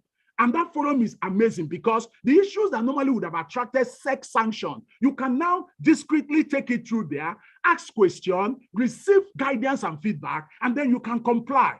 The summary of what I'm saying is today, don't die in your own silo, because today there are now opportunities available to you to obtain information and guidance that will help you to manage this very tricky issue. And I'm hoping that you will be able to take opportunity with that. Let's go to, yes, thank you very much. In view of time, we'll go to related parties transaction. It talks about a transfer of resources, services, obligation between reporting entity and a related party, regardless of whether a price is charged. So you need to understand that price doesn't have to be charged or value passed. But once there is that, incestuous relationship, incestuous relationship, we need to think about related parties transaction. The Investopedia says that it relates to deal or arrangement made between two parties who are joined by a pre-existing business relationship or common interest. And as you know, whether you like it or not, when you put your finger in the ball of justice, there's a likelihood that it will tilt it in one favor or the other. However, in Nigeria, and it's very interesting because actually I found myself more or less like the guinea pig for this situation. Where I was company secretary some years ago, we began with a transaction. At that time, there was no rule on related parties transactions. So we ran the transaction up to a particular point, and it caused such an uproar from the minority shareholders that they actually wrote petitions to the regulators. And in response, the regulator, SEC, and Nigerian Stock Exchange, as it was then known, now SGS, now came up with what they call the related parties transaction, which has gone through many reiterations. But the final one can be found in chapter 20 of the NGS rule book as updated, and it's for quoted companies. And for generically for public interest companies who are not quoted, the NCCG 2018 code is also very relevant. The NSC rules defines related parties transactions as transactions between an issuer, a subsidiary, or an associated company, that is the entity at risk, and any of its directors, controlling shareholders, or any person connected to such person. That is the interested party. And if it's an individual, that will be the interested party or the interested person. Now, we need to see that when NSC rule defines related parties, it's broad enough to capture both companies and family relationships that may exist and that will influence transaction. The next slide, please. So we need to understand why it is so. What is the rationale? Why is there this rule against related parties or interested parties transaction? Rule 20.1 of the NGS rule book says this. It said the objective of this rule is to guide against the risk that interested persons could influence the issuer, its subsidiary, or associated companies to enter into transaction with such interested persons that may adversely affect the interest of the issuer or its security holders, that is, the shareholders. It is common sense that a man, is also a legal principle, that a man should not be a judge in his own matter. If you begin to deal in transactions with your wife, your son, your daughter, your father-in-law, your mother-in-law, the likelihood of you being objective is very, very slim. And even if you're objective, the bystander watching the transaction will say, is it not because it's the father-in-law? Is it not because it's the wife? You will never convince the bystander that you observe all the objective rules in coming to that transaction. Therefore, in applying these rules on related parties or interested persons transaction, they were counseled and encouraged to consider the economic and commercial substance of the interested person transaction instead of the legal form and technicality. And then the NSC then sought to put safeguards in place that will require the issuer to not only disclose such transaction to the NSC and its shareholders, but to also seek shareholders' approval before entering into such transaction. The next slide, I will, in the interest of time, please. Yes, I was going to encourage you that while we are really, really fascinated, can you please try and round off? We're running short of time. Just go to the penultimate slide.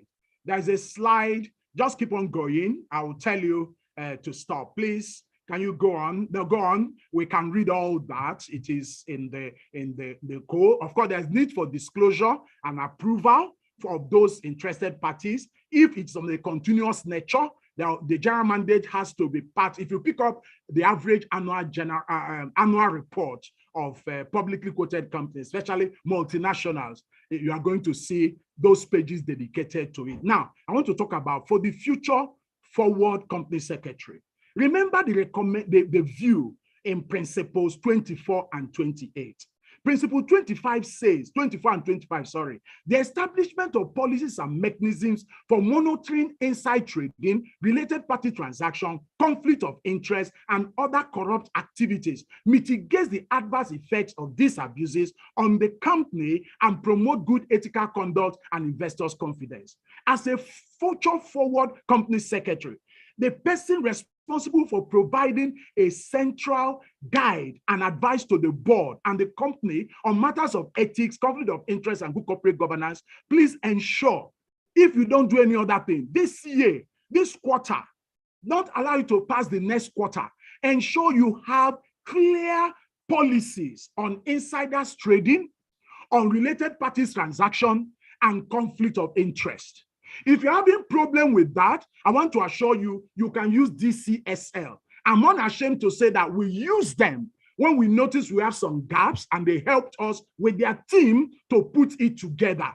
Don't try to do what you cannot do, what is above you. If you don't have the skill and the expertise, there are organizations out there that can help you, and I've mentioned DCSL as a very good example. So ensure the policies are in place.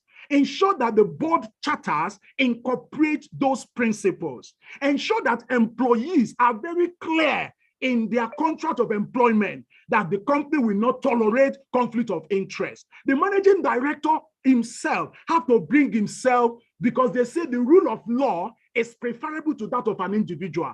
We don't have a company where some people are above the law. That company will fail. So we need to be very, very, very clear that we need to do all we can. Of course, I believe that the slides will be shared and that we'll be able to, read. But please, can you move to the next slide? There are 3 more slides. Ensure that the directors understand the principles of conflict of interest and they observe it. Have a form where they sign before every meeting that they have no conflict on any of the item that is there. And for the top management and people in procurement, HR, you don't want a situation where suddenly you find that your organization is filled with one particular type of people because the HR director, HR head has gone to his village and promised them you give them job. So every other employee, every other position employee has no chance, and he's just bringing people from what the organization cannot survive. Then you go to the next one, go to the next slide, so that we'll go to the conclusion. There are 3 quotes to the next one. There are 3 quotes I want to draw our attention to. Then I'll close before the chairperson throws me out. Next slide, please. Next slide. This one we can read them. Next slide. It says the most reliable way to predict the future is to create it.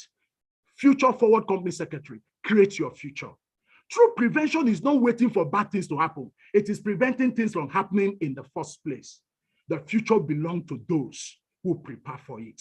If we do what we ought to do, if we take the lessons from this roundtable back home, the organization will have a brand new company secretary. You will cease to be a fixed asset. You will become a valuable strategic partner. The board, the management, the executive team, they will see that you have changed because now you know that there is a future and you need to be ready for it. I want to thank you for your attention. Apologies for the time, but I believe we have opportunities to discuss further. Thank you, Madam Chairperson. Thanks, everyone. Thank you so much, my brother. It's been really, really, I love the passion that you put in whatever you're saying. It's been very passionate. And I've seen a lot of comments. Thank you. Thing that you said that rings very true to me is that we need to have courage to say these are the right things to do when we need to do them. And like I said before, the company secretary job is more of a strategic partner and an advisor rather than just the administrative remit that it used to be. And I also like what you said about policies. I like policies because policies give clarity. It gives guidance as to what is acceptable and what is not. So thank you very, very much, Uche, for your wonderful presentation. I'm seeing a lot of thumbs up and claps for you. Excellent. So like you said, we're going to have a discussion. So we'll take a 10-minute break because we're running behind schedule. So instead of a 15-minute break, we'll take a 10-minute networking break. Please feel free to chat amongst yourselves. Feel free to chat, to stretch, and also have some time. So let's come back in 10 minutes, and that will give us till 11:03. Yes, by God's grace. And let's even make it 11, just a quick break. I hope that's acceptable with everyone, because I know you're all very busy people. So let's come back at 11, just quick break, stretch, and you can have the networking after the program for anybody who wants to stay after. So we'll come back at 11 by God's grace.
Okay, it's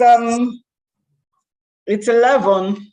Sorry, I cut the break a little bit short, but I just wanted us to be able to have time at the end of the presentation so that discussions can be very robust. So thank you. I see that everybody is still on, and I really appreciate this because at times a lot of people would have disappeared. So thank you very much for staying on. And without further ado, we're going to be taking the last presentation, which I'm sure will be as exciting and as passionate as the two previous presentations. And Denike Laoye is going to be talking to us about using technology to drive board effectiveness. And as Nike has told us, she's been very, very much involved in the banking industry, you know, a veteran company secretary. And with EcoBank, especially being a Pan-African bank, she has the knowledge to tell us how she has been able to navigate all the subsidiaries in the African region. So she's very, very well suited to take us through this session. Thank you very much, Denike, and over to you. Thank you. Thank you, Madam Chair, and thank you for those kind words, and thank you for your very apt presentation on the role of the company secretary at the beginning. I must say, I myself learned a lot from that. Thank you to Bidemi on the insightful discussion on remuneration. And of course, Uchenna for the passionate presentation on conflict of interest. And I must say, I think at the end of his presentation, he spoke about, there was a quote about the future belongs to those who prepare for it, which takes me to my presentation, which is on using technology to drive board effectiveness. This really just encompasses my thoughts on how technology can be used to drive board effectiveness. So this is just the content flow, and I'll try as much as possible to make up for time as I go along. So this is the content flow, the outline. We'll talk about what makes for board effectiveness, the importance of technology, using technology to drive board effectiveness, embracing technology, and then a bit about artificial intelligence and its role in governance, the risk to embracing technology, and conclusion. Yeah, next slide, please. Okay, these are just my thoughts on what makes for board effectiveness. In my view, I think the directors, the quality and the high level of dedication of the directors is one of the key areas where you find that if you don't have this, the effectiveness of the board may be undermined. The composition of the board itself, the quality, the expertise of the directors. Secondly, is the information architecture of the institution itself. What is the quality of internal information that flows from management to the board and within the board members themselves? Is that adequate? Is it too much? You know, what exactly is that information architecture?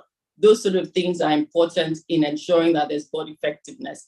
What kind of information do you give your directors? Access of directors to external resources is also key, because sometimes as company secretaries, you know, we get a lot of information from management and just push them onto the to the board. Sometimes it's a bit too much. We need to be able to sift them. This is how the board can be effective. Structures and processes of an institution as well make for board effectiveness. What's the strategy? The composition of the board committees, management interface between management and the board, the independence of members of the board, and also some key management rules like risk, audit, and compliance.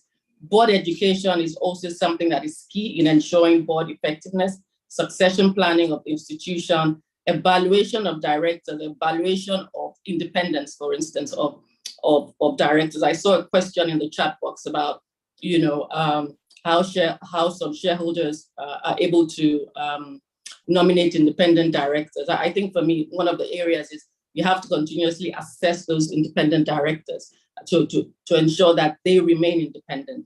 And again, another thought of mine in terms of board effectiveness, what makes for board effectiveness, is the board dynamics. You know, do you have an overbearing chairman? or chairperson.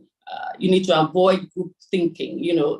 It's important to have diversity of thought, diversity of mind. We don't want people thinking in the same way, because ultimately you may not make the right decisions. Indecisiveness of the board, again, is something that I think as a board should be avoided. Boards must be decisive. You shouldn't wait for unanimity of decision before saying yes, you're going along, and procrastinating the decision. There must be clarity and firmness in decisions that are taken. There must be constructive dissent, openness, and of course, Uchenna spoke very, very eloquently about avoiding conflict of interest. Next slide, please. So I now also thought about, okay, what is the importance of technology? Today, technology is the norm. Without technology and continuously innovating in businesses, a business will become irrelevant and will disintegrate. There is no doubt about that. If you don't embrace technology quickly, you'll be caught behind, and ultimately you'll be antiquated and you'll be run out of business. Technology makes for ease of working, learning, better experience, and makes things faster. You can imagine during the last 2 years where we had the pandemic, in the height of the pandemic, if institutions did not embrace technology in the way of working, it would have been impossible to have board meetings. How would you do that? It would have taken you a long time to transit to that status of using technology for board meetings. Technology enables digitalization, which is the way of the future. Without digitalization today, again, your business will become irrelevant. You need to adopt and continuously evolve in a way that ensures that the business is future-proof. Next slide, please. So, using technology to drive board effectiveness, a lot is being said today. A lot of businesses have adopted technology. And again, it is, as I said, it's the norm, it's the way of the future. There is no other way of doing business today without embracing and adopting technology, because it essentially drives efficiency and implementation of new practices. If your business is not digitalized, again, you will not become, you will not be sustainable. Ultimately, you will disintegrate.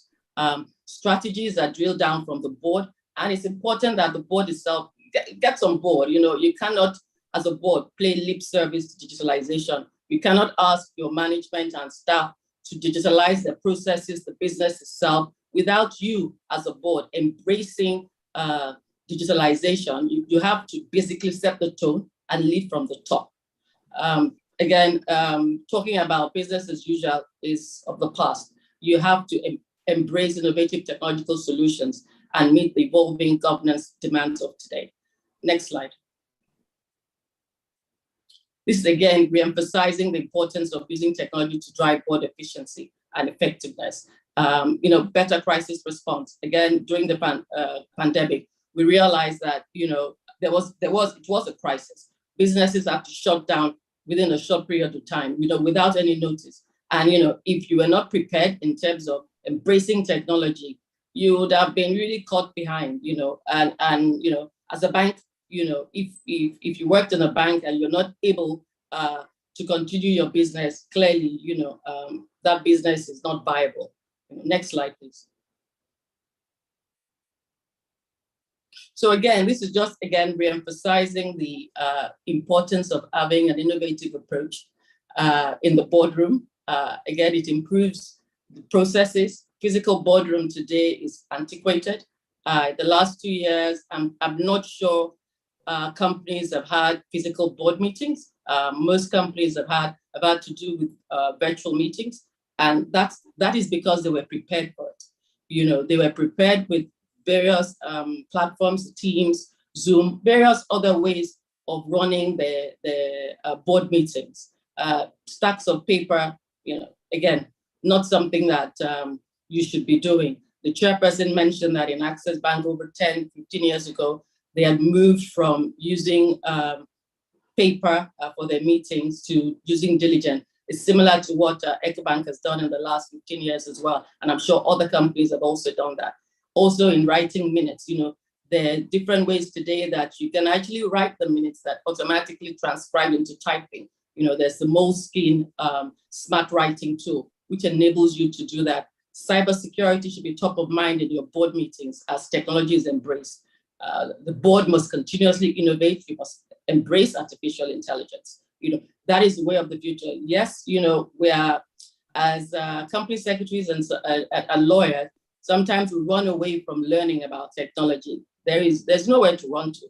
You have to embrace it. You have to learn about it. You don't have to be an expert, but you have to have the knowledge as to what it does and what it's able to do.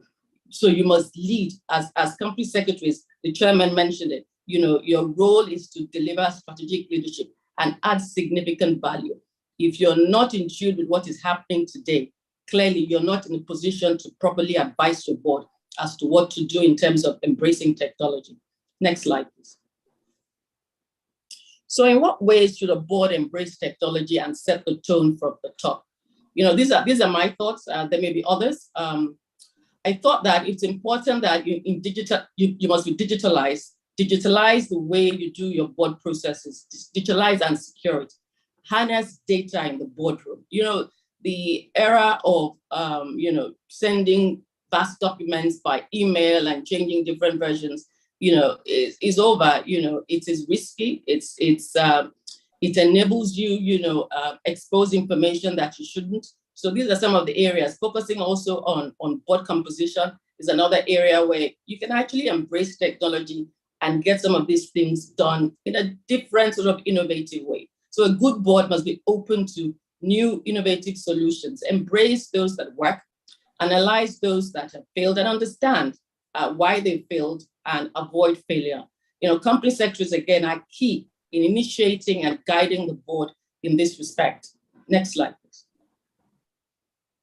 So I delved into digitalizing and securing board processes a little bit. There are today several secure end-to-end board platforms, software solutions that consolidate all board documents, policy information from creation to collaboration to distribution. The chairperson mentioned Diligent. There is a Board Effect, there's Convene, there's Board Pro, Board Pad, there's several of them. As company secretaries, if you're not using this today, this is what you should be doing. You have to transit to the era of using software solutions for your board documents, for your board meetings. It's this, there's no other way of doing it. If you're still running documents through emails, really, you have to stop. The way of the future is that you have to embrace this end-to-end board platforms in consolidating all your board documents. It also keeps the valuable data in one place with availability for backup. Most of these things are secure in the cloud. So yeah, we can talk about whether the cloud itself is secure or not, but it is the future. You can't run away from it. You have to embrace it, and that is the only way today that businesses are able to do things more efficiently. Again, talking about securing and avoiding use of porous emailing, using non-company emails for board sensitive documents.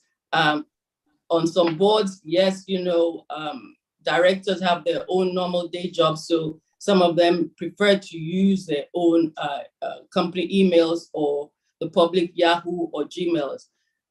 As a company secretary, I think that is something that must be fully discouraged. Directors should be moved onto the company emailing system because it's more secure, and these platforms as well, these end-to-end board platforms themselves also have the ability for you to send emails through those platforms, avoiding the general emailing pool, so which again emphasizes the need to transit to the board platforms. They have restricted access. There's version control, there's audit trail. You can tell who has reviewed the document, who has edited it. There's audit trail, so it's secure and it works for the board meetings. There's ease of taking decisions by voting. Most of those platforms also have the ability for directors to vote at meetings, or even when you circularize documents, you can circularize on the platform and they can vote in terms of decision making also on those platforms, rather than using various different modes of people sending emails up and down. So again, this is technology. The board itself must start to embrace technology by setting that tone from the top. It also talks about embracing ESG considerations. these platforms enable us to be more responsible and efficient in terms of governance. With this, we do not use paper anymore because really, with the paper, you don't know how many trees have been cut down to generate the paper. So at the end of the day, it is something that also helps us in terms of our carbon footprint. So harnessing data in the boardroom is the second issue. Again, there are digital governance software solutions that enable directors keep up to date with news and trends. Some of these platforms incorporate information from competitors from different areas so that you can forecast trends, challenge management and different things. It also consolidates market research and competitor insights, enabling the board to sift through volumes of information and cut through the noise and engage in focused strategic discussions. Next slide, please.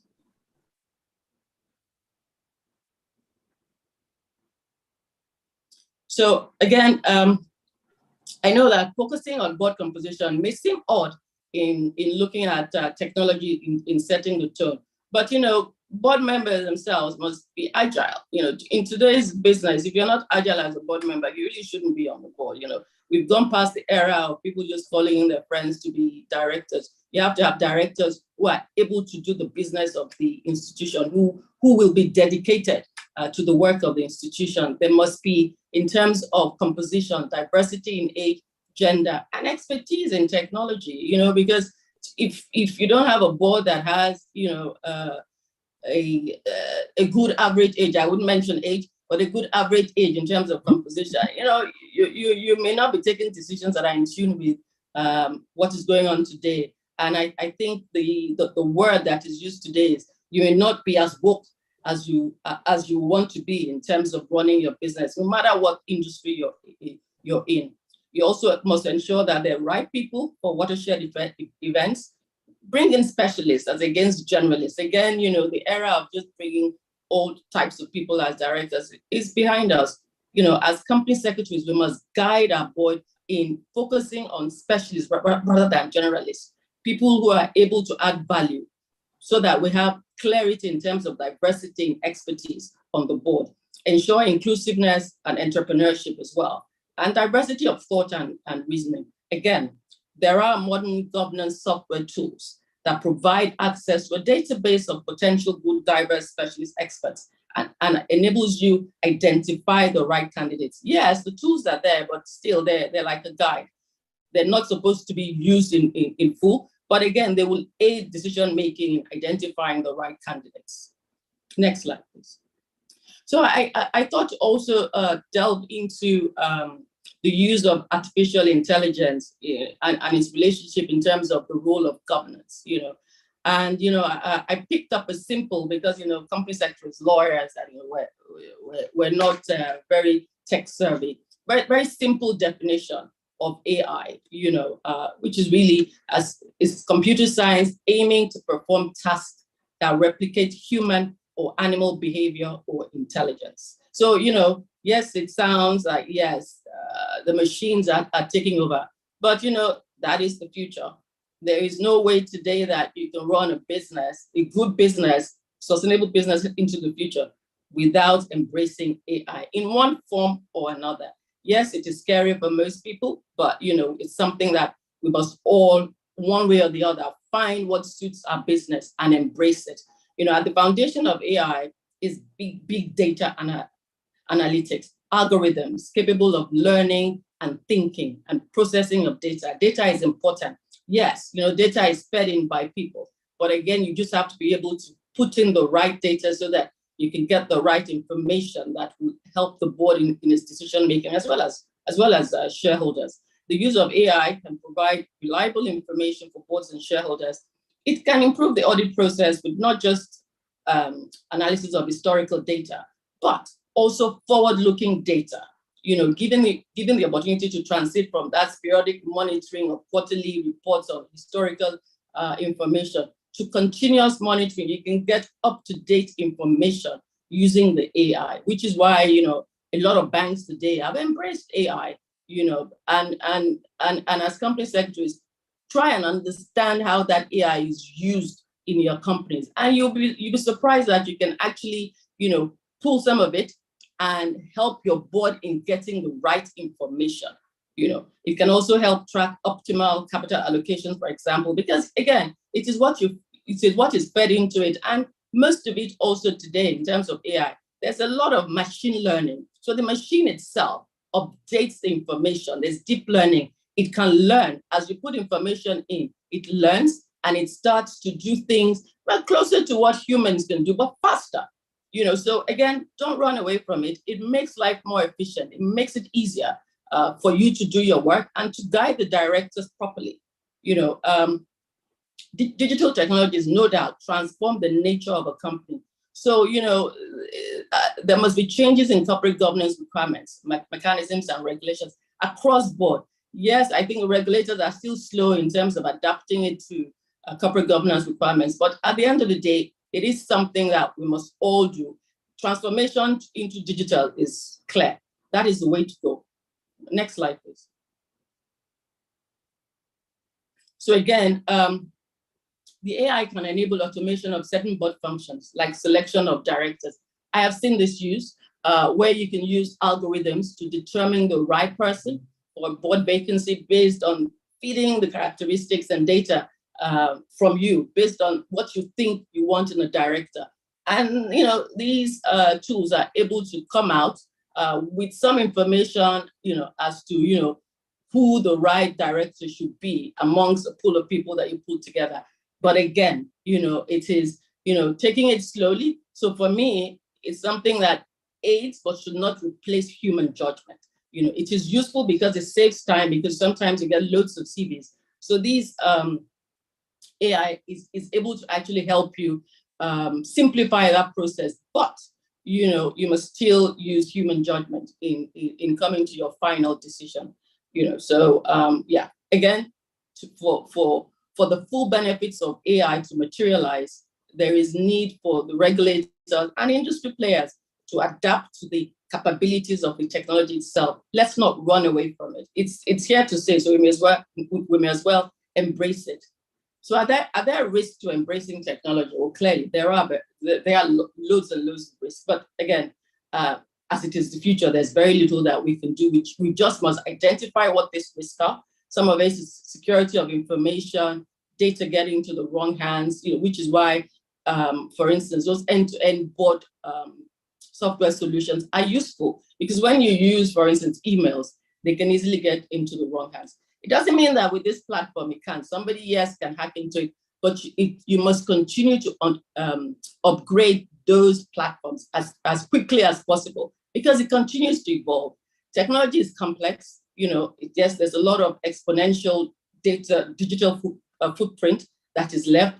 But again, once you have continuous upgraded cybersecurity, you can be, more assured, not fully assured, but more assured that most of your information would not get into the wrong hands. Because if it does get into the wrong hands, yes, you can have reputational damage from data leakages, legal and compliance failures. And with the AI, for instance, in selecting your directors, yes, you can get to a point where there's discrimination and bias based on the parameters that are fed into the AI. But again, it is the future, and the future is now.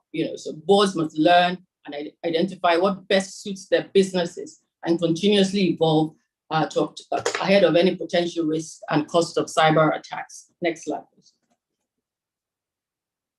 So these are some mitigants to the risk. Again, I've spoken about cybersecurity framework, ensuring implementation of a very robust cybersecurity framework, so that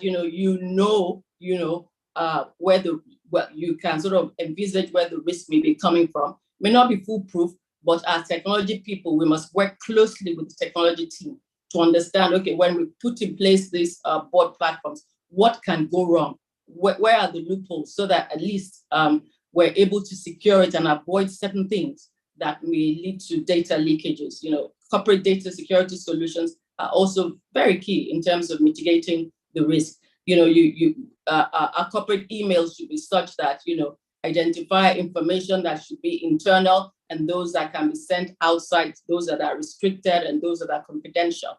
Those sort of things should be put in place, and continuous enlightenment, awareness, and education of board members as well on the risk and how individually we can also take action to prevent it. I've mentioned continuous improvement and upgrades in our cybersecurity.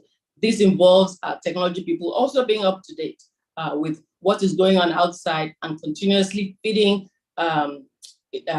improving on the security that we have on our platforms. Next slide. So for me, in conclusion, I think digital technology is, it changes the who, the what, the when, and the how.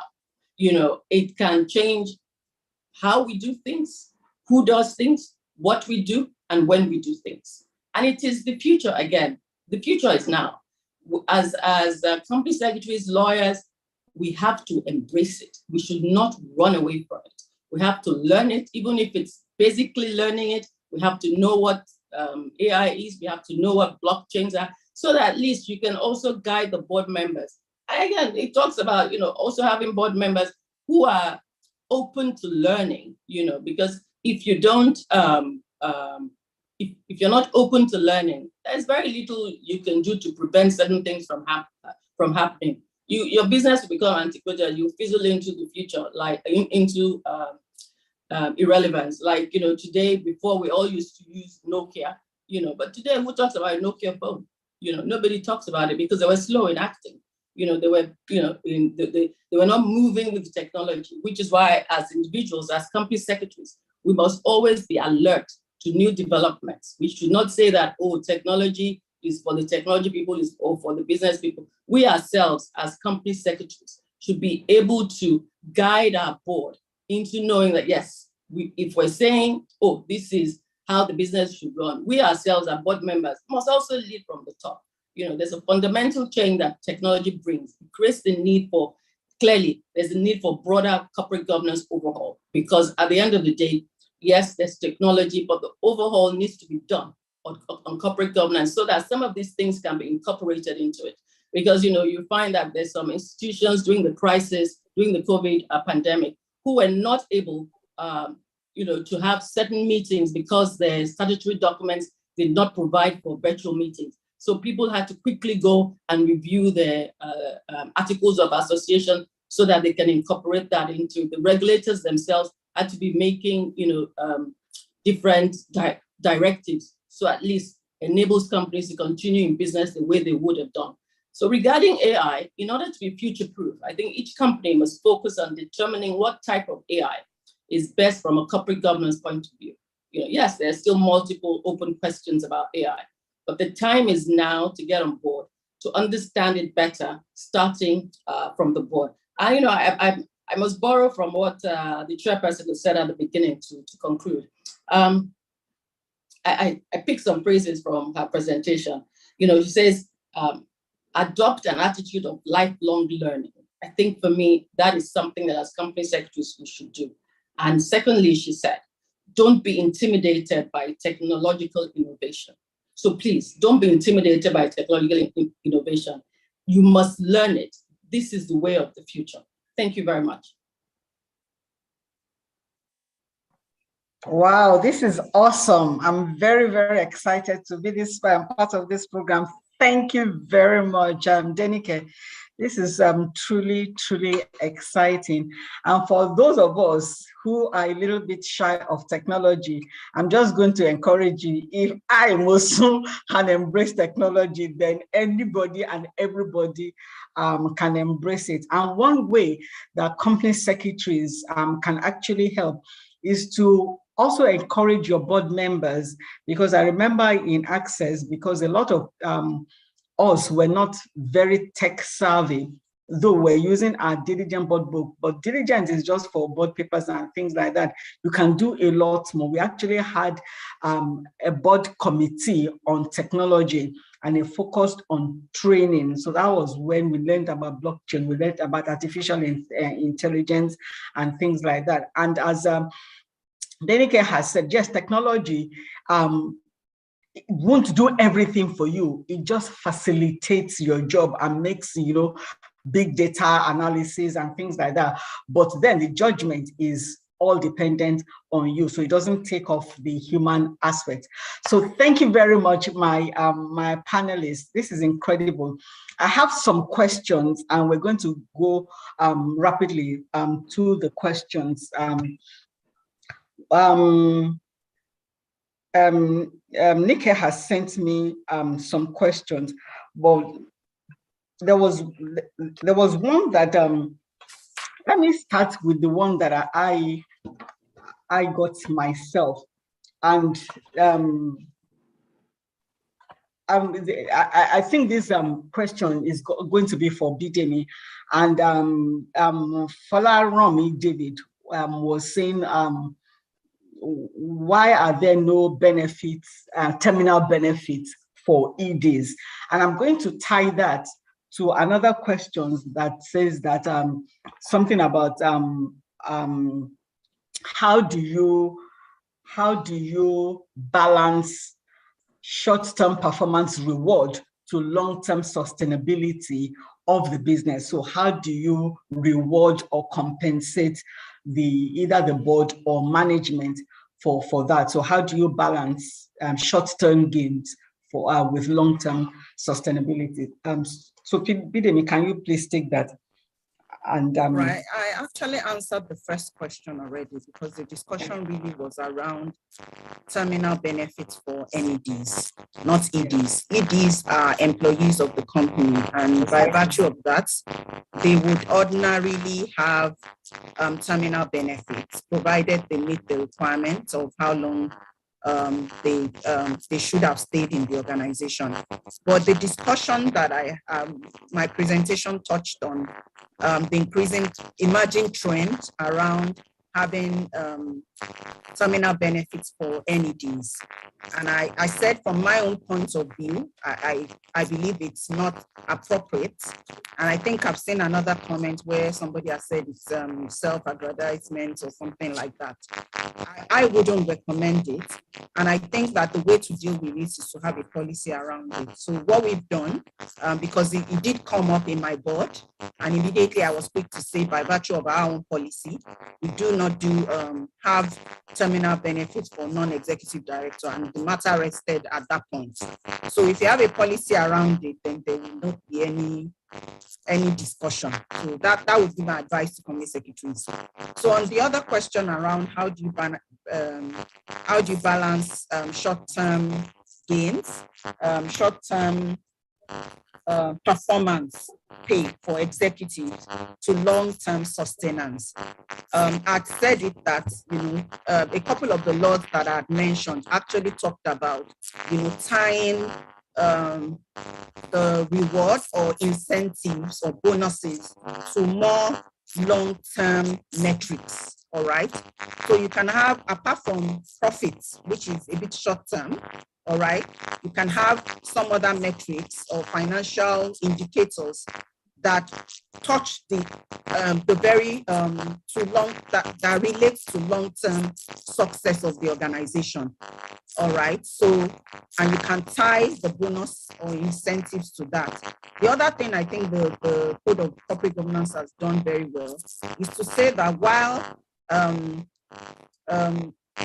executives should not have I'm trying to see how I put it on my slide now.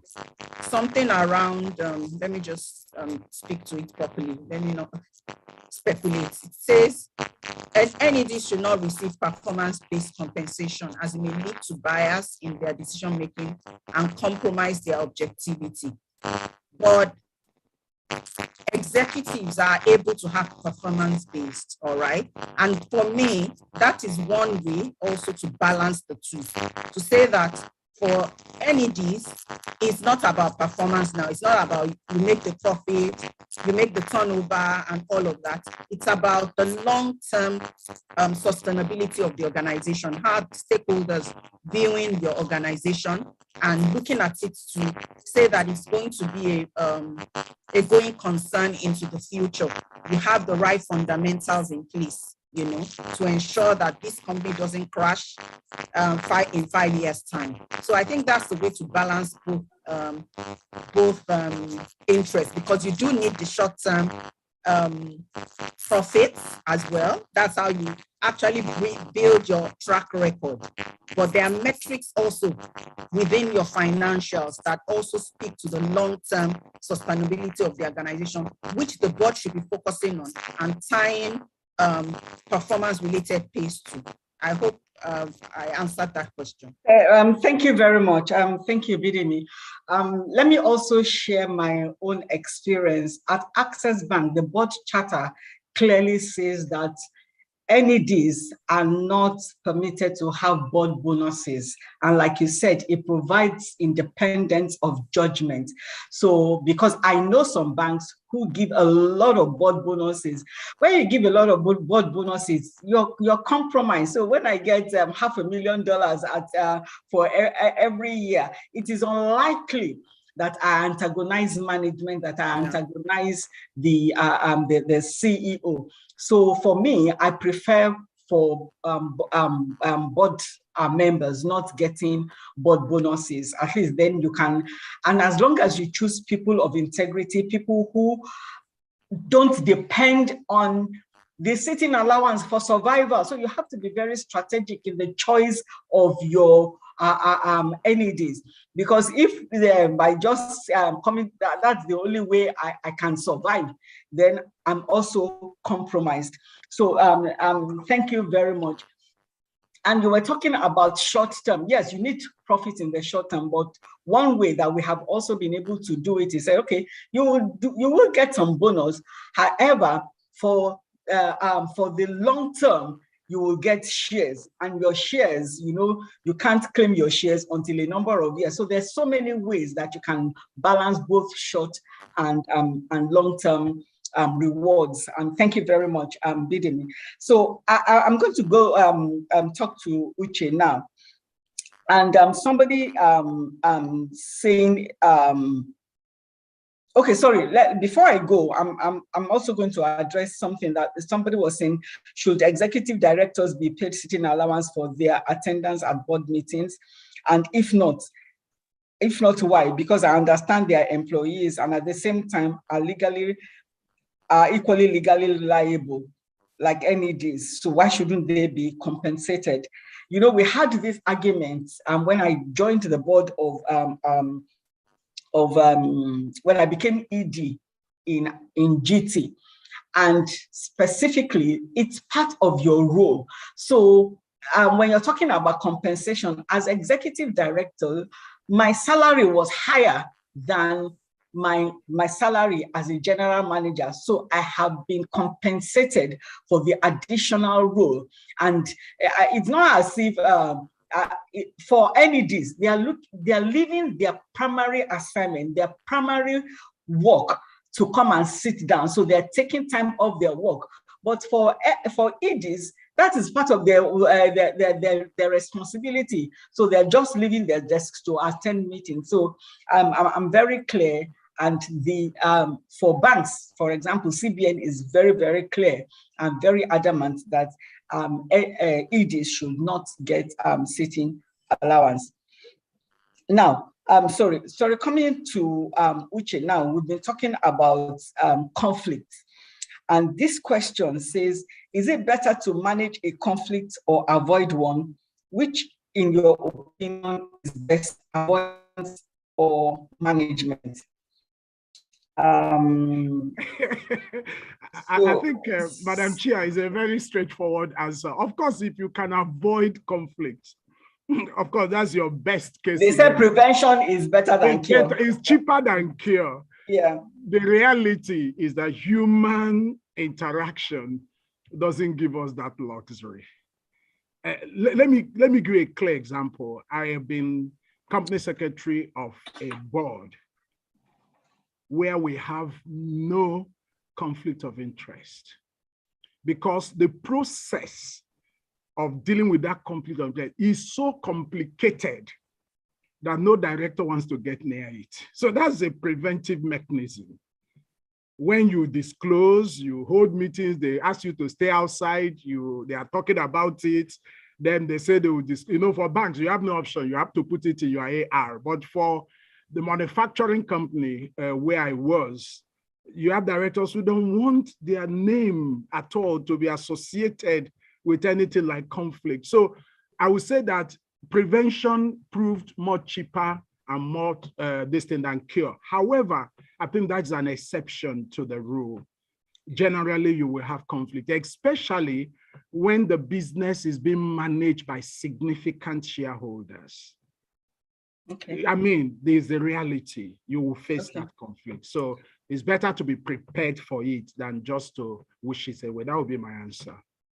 Okay. Let's also tie, I like, I don't know who said it before, it's about policies. Yes. So once you have policies in place, things are very, very transparent. Then you know what is allowed, what is not allowed, right? For example, in Guaranteed Trust Bank, when we just started Guaranteed Trust Bank, you have to fill a code of ethics form every 6 months that says, okay, this is what is allowed. This is not what is allowed. If I get a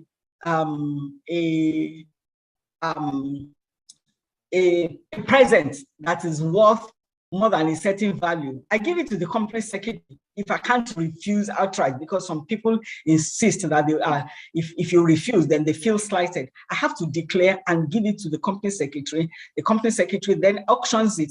Okay. I might be the person who buys it eventually, but then it's all about transparency, a lot about accountability.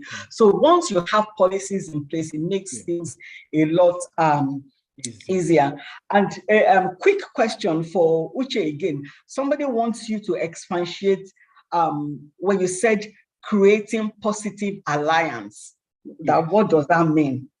There are some things that is difficult for you to say because of the nature of your organization. But you can create positive alliances by engaging with your stakeholders within and outside. For example, the chairman is a good stakeholder to engage with. So things that you cannot say, the chairman will say it because you have engaged with him, he's on your side, he understands that what you're doing is for the long-term interest of the organization and to avoid embarrassment. Recent examples justifies what we're saying here. That, look, it's better we don't get to a situation, especially if you are operating in a regulated industry. And even for non-regulated industry, SEC is becoming more active, especially when it receives petitions and complaints from shareholders in holding boards accountable. So then secondly, the external environment is also very important. Take, for example, when DCSL did a particular work for us, instead of just sending me the report, I asked them to come to the board meeting. And as consultants, external, they can say a lot of things, which you, not because you don't want to say them, but remember, Chia, what you told us at the beginning, the forward future company secretary also has tact. He knows what to say, what not to say, when to say it, how to say it. Because sometimes it's not the message that is rejected, it is the messenger. So you have to find the right messenger who will talk to the board and give them examples from outside and within their jurisdiction. Then you have passed the message, you document it in the minutes that the external consultant said, you document it very well. And it's there for everybody to see. So it's important that you don't die in your silo, because I will say that I've seen it, the good, the bad, and the ugly. I have worked in organizations where there was toxic corporate governance, and I've been privileged to work in organizations where things began to happen the way they should. And one of the things I realized was that people will want to box you into corners, silence you, where you say nothing. That's the most dangerous situation to be. So I will counsel you that you form positive alliances, not to politic, no, avoid politics, be professional. A company secretary, no matter how tempting it is, please always be professional. Politicking will earn you short-term benefits, but it will harm your career long time. Because don't forget, that organization is not your entire universe. You'll be surprised that you might be vilified in that organization because of your stand. But somebody will go out and say, I know of a company secretary who stands his or her ground. They will recommend you. It's so funny that the people you think are your worst enemies are the ones that will then finally recommend you when you take your stand on what is right. So I think it's important to keep on building those alliances so that you'll be able to do what is right. We want companies, sorry, I just want to make one point. We want to see companies in Nigeria that will last for a century, 2 centuries, 3 centuries. They cannot be built on shaky foundations. These governance principles are what have made some of the companies we know today who are celebrating 3 centuries, 4 centuries to be there. So we too, we should begin to build our national corporate infrastructure so that when we are no more, and when we have left the stage, our children, grandchildren, great-grandchildren, we have organizations which we built in our time still existing for them to make better. Thank you very much. Thank you. And it also comes back to what you have said.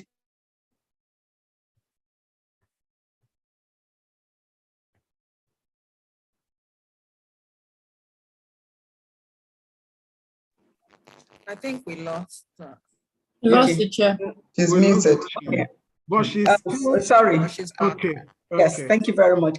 So I said it also goes back to what you said, that company secretaries have to be assertive now, document your concerns, and I think it's better to be respected and let people know you for who you are, and then they will now say, okay, if you want the truth, if you want somebody who will guide you, right, you can go and talk to this person. So courage is something that company secretaries have to have. Now, coming to Denike and technology, one thing that you said that struck me, I sit on a board of a company, and when you said it's better for the company to send, okay, everybody attends meetings virtually now, but they send the board papers to my personal email addresses. So I'm going to suggest to them that, look, I've learned that it is risky, right? Because it's coming to me personally. And if you remember, that is one of the things Trump kept talking about during his campaign against Hillary Clinton, that she got so many emails on her personal email and they could have been compromised. So thank you very much. I'm going to suggest to and to the company that maybe they should give us email addresses, because it now becomes a lot more secured. Thank you for that.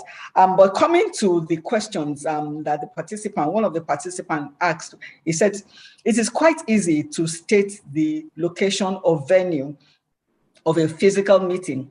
However, the same is not the case for virtual meetings, as this is currently a research area for scholars and corporate governance experts. For clarity and posterity, where is a virtual directors meeting deemed to take place? So I'm going to give you 3 questions in one so that we don't waste time. So that is one.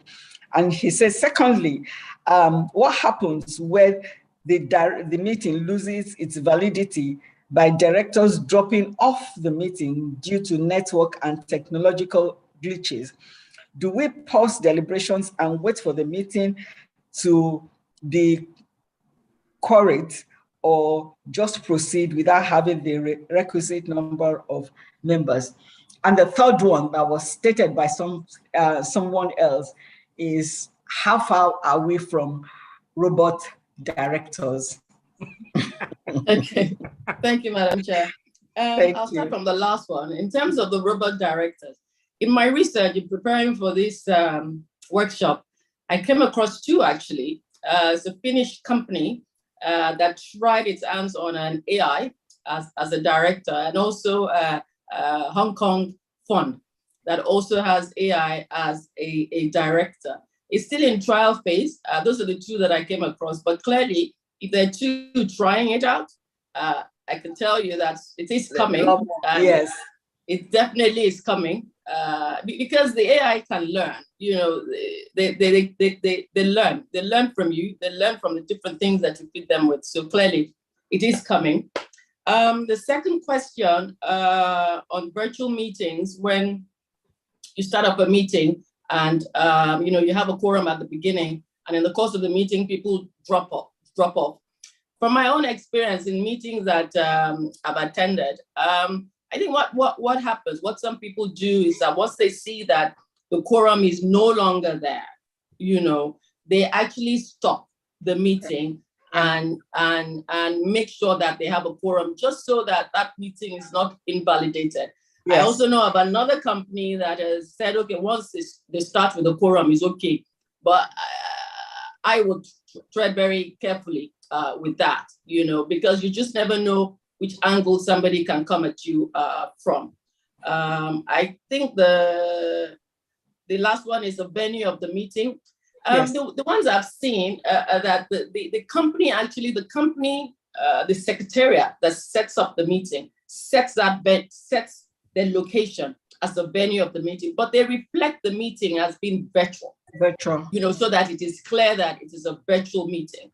But in terms of location, where people insist on location, I find that nowadays, some people don't actually even use the location anymore.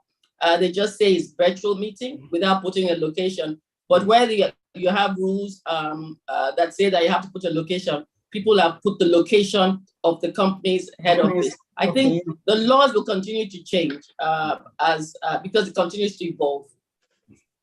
Okay, thank you very much. One last one, because we are just at the nick of time. And Uche, I need you to be very, very brief about this. Very brief. Somebody is asking, what does the company secretary do when he or she discovers an undisclosed interest? What should the company secretary do in that situation? Go back to the policy and ensure you follow the policy. That is the academic answer. The practical answer, engage with the chairman, depending on who the director is. Flag it, then do the formal reporting. So thank you. You handle both sides. Thank you. This is one of my more exciting and more fulfilling webinars that I have attended. I've been engaged all through the presentations. I've thoroughly enjoyed myself. Thank you very much, Uche. Thank you very much, Nike and Bidemi. And I also will thank very much CSL for inviting me. I've enjoyed myself. So at this point in time, I'm going to hand over to the CEO, BC Adeyemi. Thank you very much, sis, for allowing me to be part of this wonderful session. And after, we can still remain and you can engage the panelists and do a bit of networking. Thank you very much. So thank you very much, everyone. I mean, I'm still glued to this from the beginning to the end. One has been company secretary for years, but I certainly picked up a whole lot of things from everyone, starting from Madam Chair to all our panelists, So it just leaves me to say thank you very much. You've spent of your time. One didn't anticipate I would be here for this number of hours. Is it me? But I can't hear Nikki. I can't hear BC again. Oh. We can hear her. You can hear her. Sorry, then it must be me. Please continue. Okay, thank you. So I said, well, I didn't anticipate I would spend this number of hours, but it's been time very well spent, so I thank you. People often wonder that why are we doing this? I mean, this is the 9th year that we've been doing this, For us, it's just to elevate the quality of the profession. It can only get better, when we share experience from those who have walked the path before. We're company secretaries ourselves, and so we know some of the challenges that we face in the performance of our role. But we also know that we can't stay in the past, and continue to be relevant. We have to continue to catch up with what, with where the world is going. Our world has so changed dramatically in the last 2 years. imagine the last time or 2 years ago when we did this, it was a physical in-person event, and now we're having it virtually. I mean, it has its pros and its cons. If you see what I'm saying, I mean, one would like to actually physically interact, but well, here we are. Would continue to make the best of both worlds. So I thank each and every one of you. I thank you, Madam Chair. Uche, thank you very much. We call on you each time, and this is not your first roundtable. Bidemi is your first. We hope it will not be the last. And Denike, of course, you are regular. When we mark the 10th anniversary, so mark your calendars. It's next year. I hope and I pray that you all will join us at the time. I also just thought to quickly mention, when we're talking about board software, that at DCSL, over time, people keep asking us, you've been doing this for a while, when are you going to develop your own board software? So we've taken the challenge up, and I assure you that you will soon be hearing from us in that regard. It's almost completed. We're developing our own board effectiveness app that would enable directors do all that they need to do. And now that we're all adopting technology and we've gone totally paperless, stop sending documents with attachments to emails. I mean, like Denike has told us, is not safe anymore. So I thank you all again. I thank our participants who have been very engaging. I've seen a lot of chats in the box, and I ask that you watch the space, mark the dates in your calendar. We'll be sending you the dates, I can assure you, very soon, of the 10th anniversary of the DCSL Company Secretaries Roundtable. So you all have yourselves a fantastic day, and God bless. Thank you very much. Thank you. Thank you. Thank you. Cheers. Thank you. Thank you very much, everyone. Thank Bye. you. Thank you. Thank you. And on that note, we draw the curtain down on the 9th DCSL Roundtable. We wish you a very beautiful rest of the day. Please follow us on our social media platforms so that you can, be in the know of our upcoming trainings. We have one for board chairs next week, Thursday, and we hope that you will all try to participate, get your directors to attend the training. We have a few seconds left to go, so you can feel free to chat up with other company secretaries on the call. Enjoy the rest of your day, everyone. God bless you. And bless you too. Bless you. Thank you. Thank you. Bye-bye. Thank you. Thank you, Asimo. Thank you, Denike. Thank you, Uche. Thank you very much. Bye.